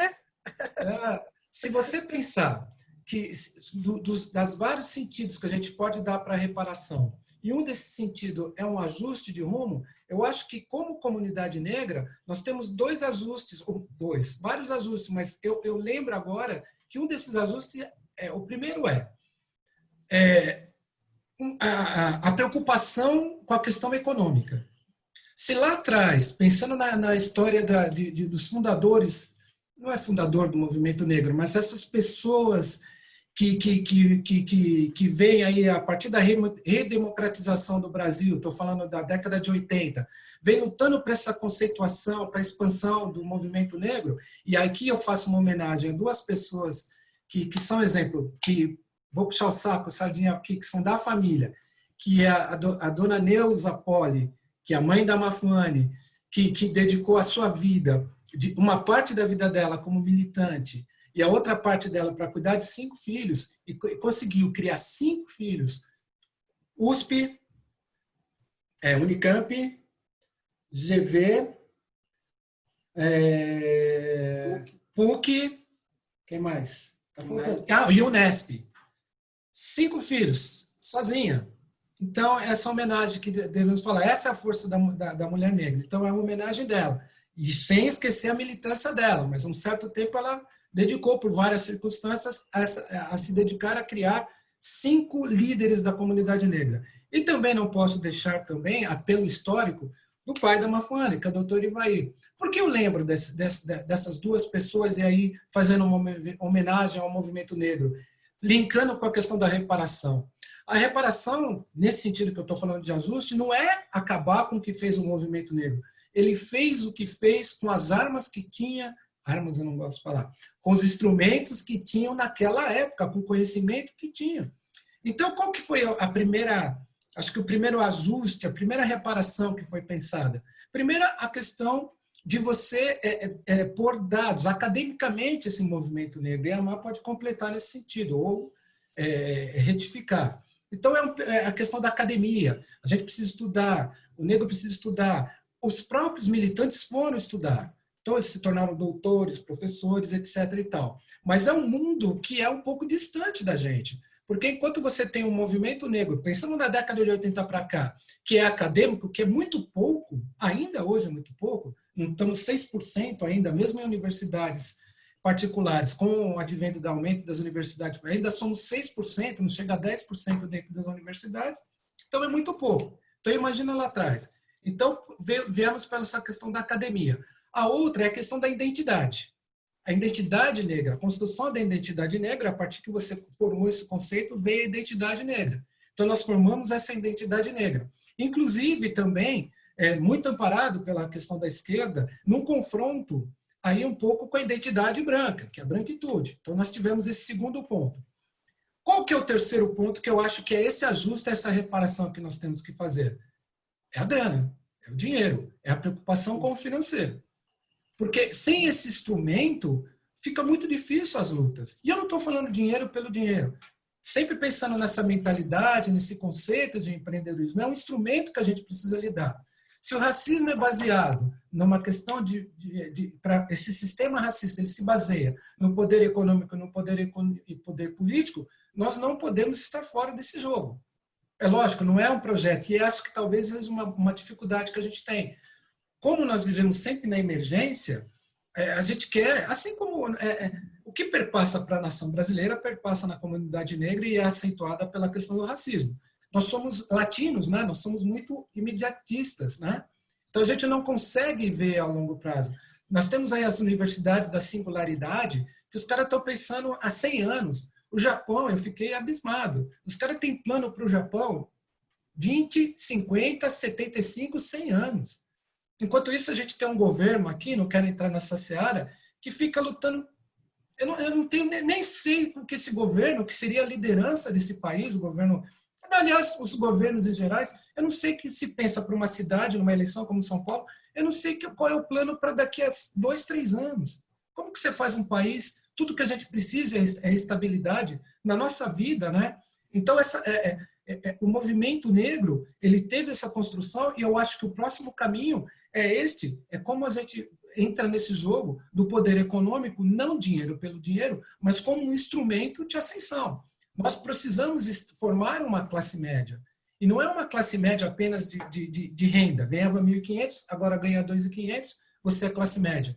Classe média, no sentido amplo dela, é transmissão de patrimônio cultural, patrimônio também financeiro, patrimônio imobiliário, são várias questões. Então, quando você forma uma classe média, ela vem há muito tempo. Seu bisavô provavelmente começou uma riqueza, se colocou na classe média, seu avô foi da classe média e vai passando esse patrimônio, esse conhecimento, esse conceito. Seu pai foi da classe média, você será da classe média, você será ou é da classe média, e seu filho com certeza será da classe média. É isso que é uma classe média. Não ganhar R$1.000 a mais e colocar lá como classe C, que é uma crítica que eu faço. Então, esse que é o novo passo, essa nova reparação no rumo que a gente tem para a comunidade negra é importantíssima. Coisa que, como eu falo, eu conheço um pouco da comunidade negra norte-americana, sempre observando que lá negro também não tem vida fácil, né? Tanto quanto aqui, mas eles pensaram nessa dimensão. E foi justamente essa dimensão de uma mentalidade empreendedora que dá um diferencial para 13% da população, de 300 milhões aproximadamente, que é a população negra dos Estados Unidos, ter um poder que para nós parece muito maior. Eu, quando comecei a estudar, na minha adolescência, sinceramente, eu pensava que os negros nos Estados Unidos eram no mínimo 50%. Aí, quando você vai estudando, você fica surpreso. Do mesmo jeito que os negros norte-americanos, quando sabem que nós somos 54%, eles também ficam surpresos. Falei, mas como é que é? Como é que faz? Então, eu acho que é esse novo ajuste que a gente tem que fazer como reparação. E o empreendedorismo, o afroempreendedorismo, como a gente está chamando aqui nesse momento, ele é um instrumento primordial. Agora, qual é a relação que a gente quer com o Estado? Qual é a relação, inclusive, de respeito às mulheres negras?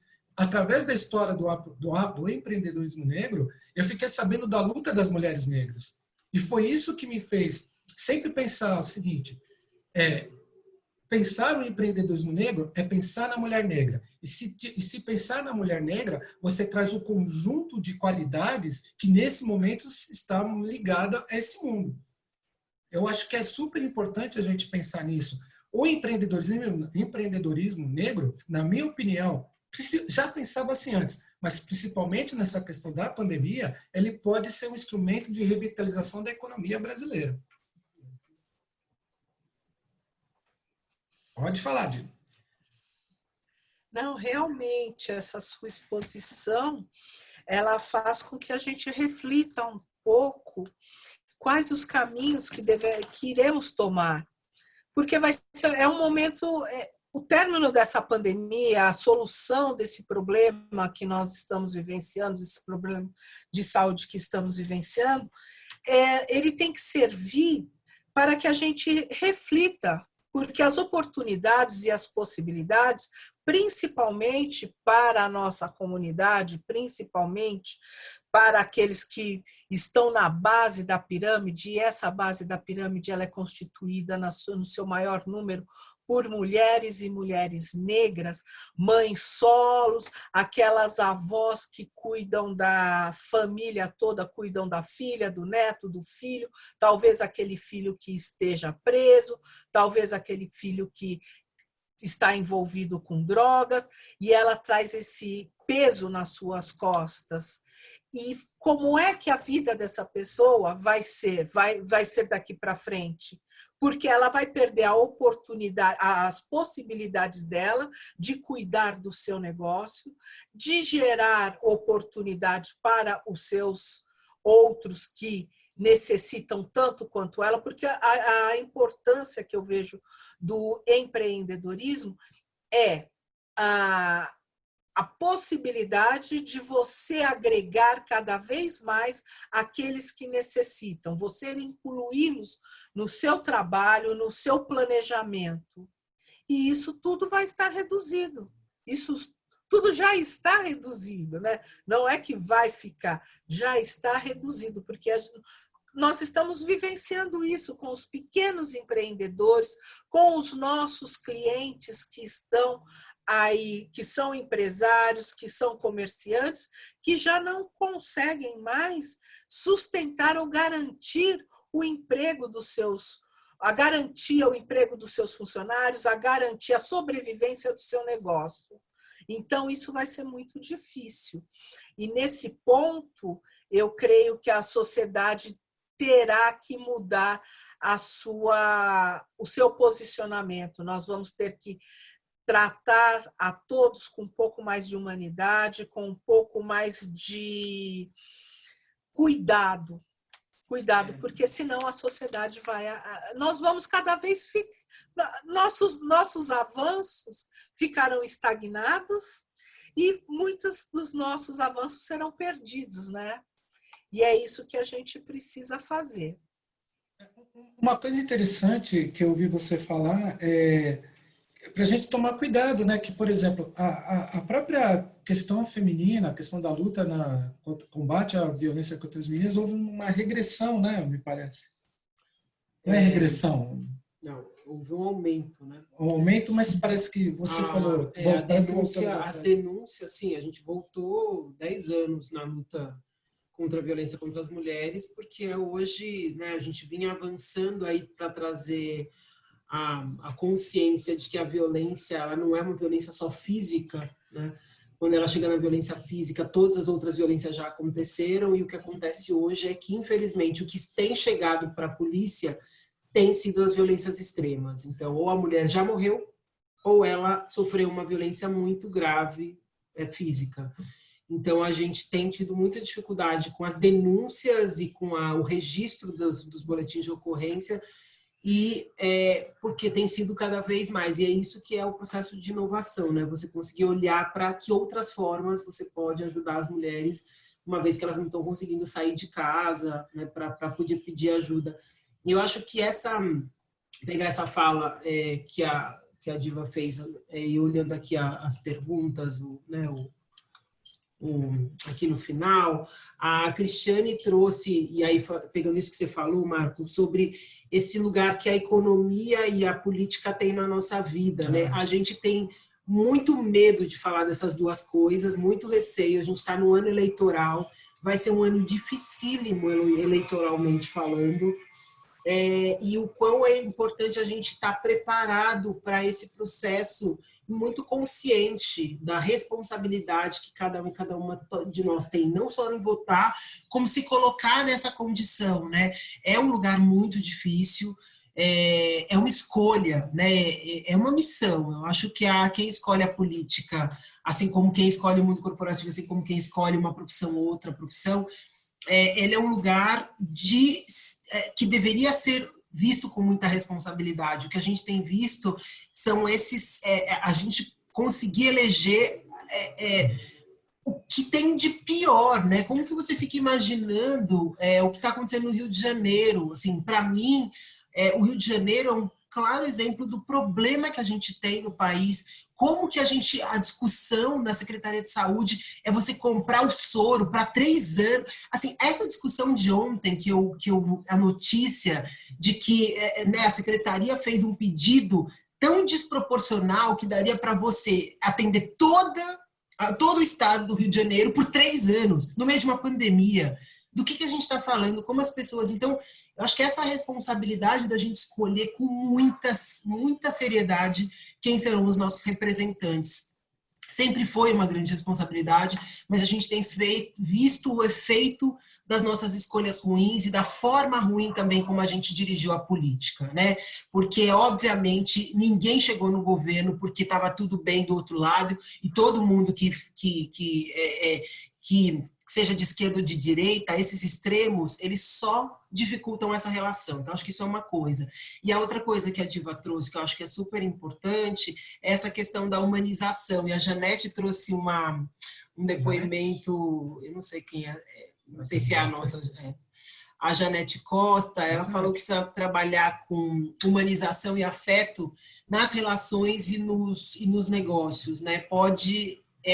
ser parte desse novo normal. Eu não acho que pode, eu acho que é a única possibilidade que a gente tem.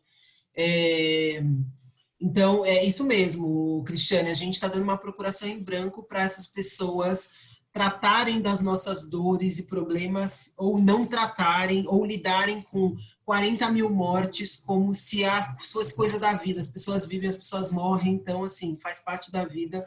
Então, assim, eu acho que essa responsabilidade está nas nossas mãos, a gente poder pensar sobre isso e assumir esse lugar, né? Assim, grandes poderes trazem grandes responsabilidades e a gente precisa ser corresponsável por essa transformação que a gente quer fazer no país.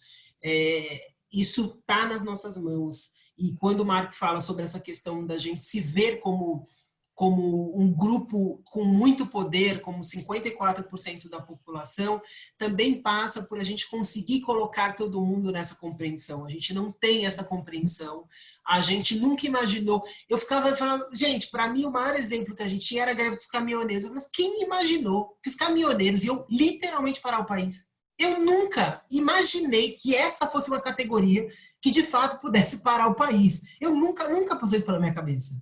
Então, assim, é tão longe isso, né, da gente conseguir ver o poder que a gente tem de transformar, que quando acontece um processo desse de pandemia, para mim, os maiores e os melhores exemplos é quando a gente consegue fazer o mais um dá 3. Acho que essa é a grande lógica de tudo que a gente vai conseguir. Não basta mais eu fazer bem meu trabalho, não basta você fazer bem o seu trabalho. A gente precisa fazer o trabalho juntos para criar uma terceira coisa que só vai ser possível se a gente fizer isso junto. É meio isso, né? O fazer juntos aquilo que a gente não consegue fazer separado. Mas até chegar lá, tem todo esse exercício de comunicação, esse exercício de mais do que engajamento. O engajamento, ele só vem quando você consegue impactar e atingir as pessoas. As pessoas não estão nem conseguindo, elas estão tão atônitas com tantas coisas acontecendo ao mesmo tempo que elas não estão conseguindo ser atingidas pela mensagem correta para dizer, vamos juntos e vamos por aqui. Toda grande transformação precisa do primeiro passo. Então, acho que esse é um pouco criar essa rede de proteção, perfeito. Samsung, não sei quem que é, né? Alguém que entrou pelo celular aí. Mas eu acho que é super importante isso que você está trazendo, porque, de fato, essa rede de proteção é uma rede pessoal, ela é uma rede em relação a nós, as pessoas que estão no nosso entorno, e em relação a essa construção, porque é uma construção, isso que você falou é verdade, Diva, a gente está numa construção dura, difícil, e quem está na linha de frente está sendo mais impactado e acaba sofrendo muito mais os efeitos disso, né? Então, vamos cuidar de quem cuida, vamos nos cuidar, porque essa batalha só vai ser vencida se todos e todas nós estivermos nela. Nesse sentido, até fazendo um link, um pouco do que Samsung não tem nome, é criar uma rede de proteção, mas é justamente isso, e fazendo um link que a Mafone com a questão política, Sempre nesse sentido. Qual é a reparação? No sentido de ajuste. Sheila. É a Janete. Sheila É a Janete da Costa, amiga nossa. Maravilhosa. Nesse sentido, como que a gente pode linkar a questão do empreendedorismo, do afroempreendedorismo com a relação da política? Se eu falei lá atrás que a nossa construção foi uma construção acadêmica, depois veio para a questão da identidade, e agora é a questão dos negócios, não, na questão dos recursos. Veja bem, para nós, como comunidade negra, outra coisa que eu sempre estranhei historicamente é como nós, que se tudo é muito caro, que uma das coisas mais caras que a gente tem para nós como comunidade é a expressão e o sentimento de liberdade, sabendo que numa sociedade contemporânea, urbana, a liberdade tem os seus limites, mas se essa expressão da liberdade, como eu não pensei na liberdade expressa através do poder de você gerir, manter e conseguir administrar os seus próprios recursos. Recurso pode ser intelectual, financeiro, material. Isso nunca foi permitido para a gente. Então, talvez essa seja a nova transformação também que vem através do empreendedorismo, que é a gerência de recursos nesse sentido amplo que eu falei. Hoje, se eu pensasse na questão política, mesmo dentro da eleição municipal, qual seria a política de reparação que eu precisaria? A pandemia diz o seguinte: quem está organizado vai passar dificuldade, quem não está organizado praticamente vai desaparecer. O que nós precisamos, pensando nessa questão de políticas, quais seriam as plataformas? Eu gostaria, a primeira coisa, que possibilitasse que nós, como pequenos, que ainda somos, pudéssemos trabalhar em conjunto. Quais seriam essas políticas? Trabalhar de forma que faz parte do nosso mundo, ou seja, o que nós fazemos como empreendedores, como população negra, é o novo normal, que fazemos há muito tempo. Trabalhar de forma cooperada e cooperativa, formar cooperativas de crédito, mas também outros modelos de negócio em conjunto, porque você potencializa. Na linguagem econômica, a gente fala que dá escala, né?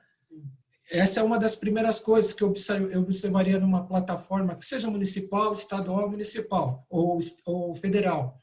Outra coisa, que permitisse a quebra do monopólio financeiro. O que eu estou falando com isso? A abertura de várias cooperativas de crédito. Hoje nós temos o advento da fintech, temos vários modelos aí de empréstimos que pode ser plantado. Nós precisamos trazer isso para as nossas plataformas de pedido para a política, sem deixar de lógico a reparação histórica e cultural. Mas como falando que esse seria a nova fronteira de ajuste para o nosso movimento. Outra coisa que eu também acho que deve ter relevância, a questão da educação que leve à autonomia da pessoa. E para ter autonomia, você precisa administrar recursos. Então, toda a educação tem que perpassar por uma questão de autonomia de pensamento livre, um pensamento composto, né? Que saia da caixinha, que não fique pensando em queimar livro, que fique pensando em tirar a liberdade de escolher reitores. Que isso? Que lugar é esse? Como eu falei, tem países aí, os países desenvolvidos estão pensando no mundo para daqui a 100 anos a gente está pensando em tirar poderes de reitores. 5 minutos. 5 minutos, tá? Então É horrível fazer esse papel, gente, mas a pressão do tempo... Não, tá certo. Vocês é que mandam. Então, eu queria...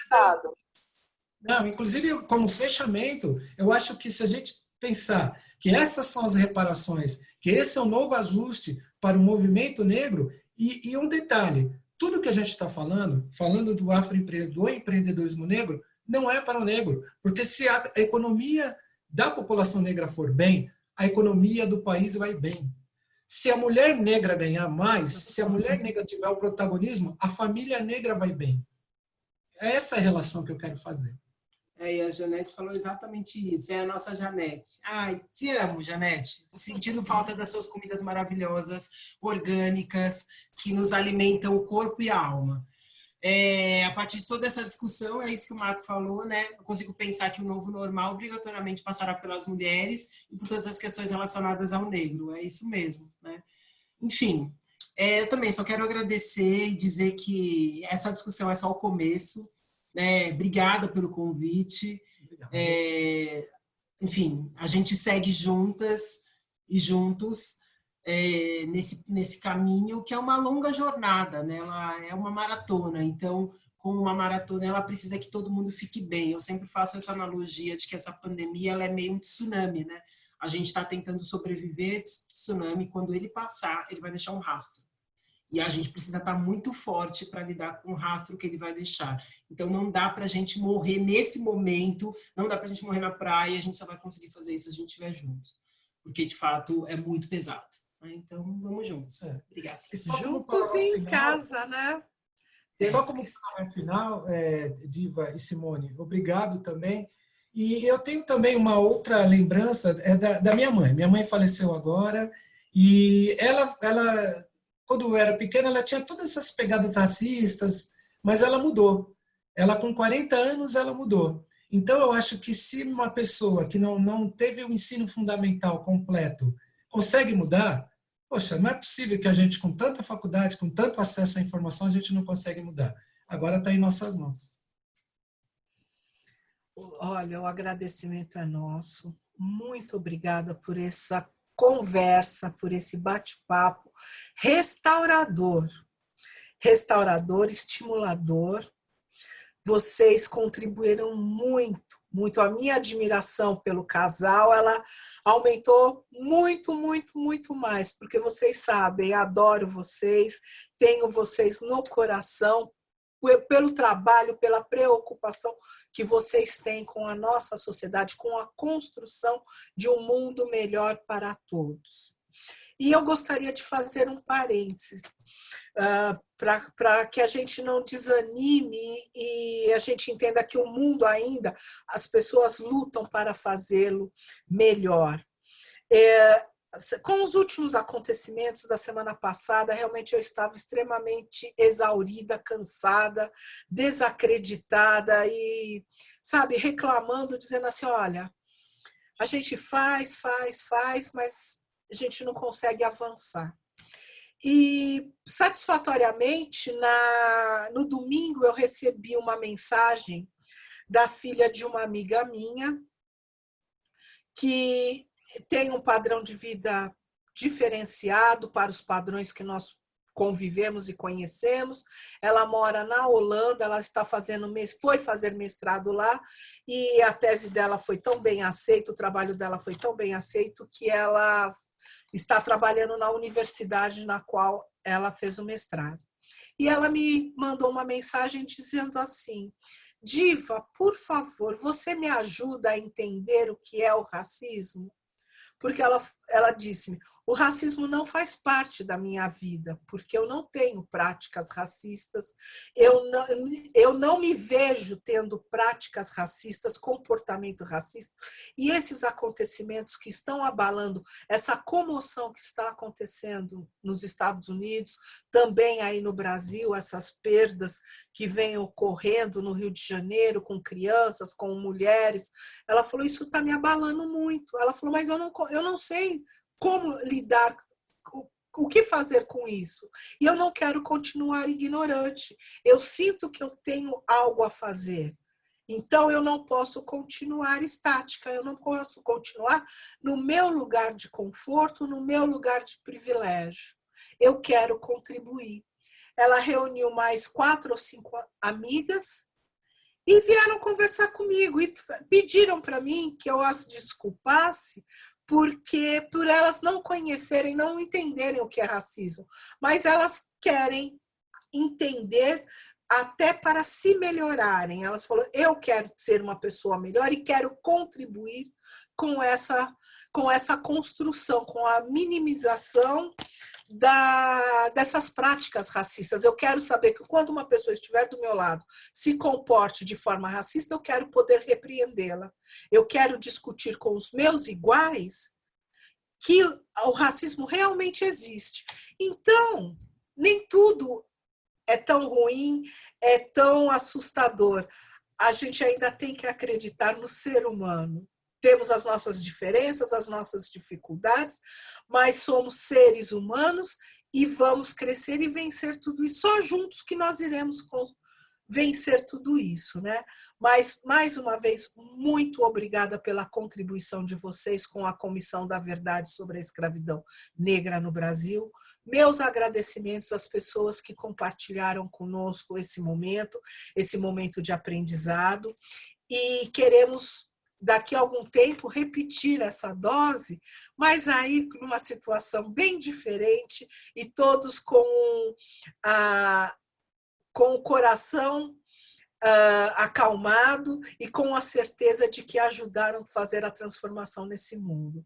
E vocês estão iniciando essa transformação. Muito obrigada. Uma boa noite a todos. Doutora Simone, eu vou deixar as considerações, as palavras finais para você, minha vice-presidente querida, que está forte, estamos fortes aí nessa construção. Muito obrigada a todos. Presidente Diva, mais uma vez, nossos agradecimentos. Foi uma noite primorosa de aprendizado, de reflexão, de diálogo e, mais ainda, de uma agenda propositiva.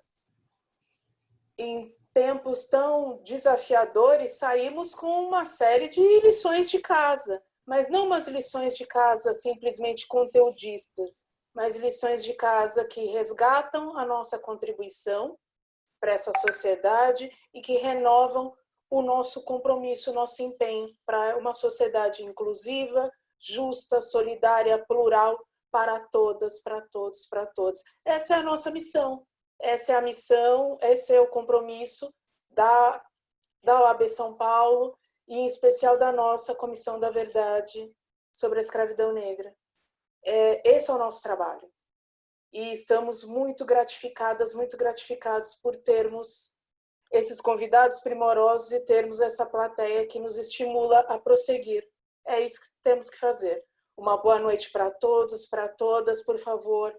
Cuidem-se muito, porque esse projeto de civilização é todo nosso. Sim, por favor. E cidadania e democracia para todas e todos, em especial com equidade material para todas e todos. Muito agradecida, boa noite mais uma vez.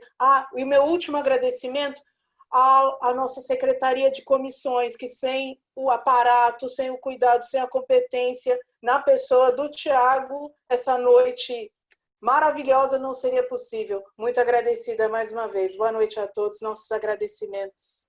Até mais. Muito agradecida, presidente.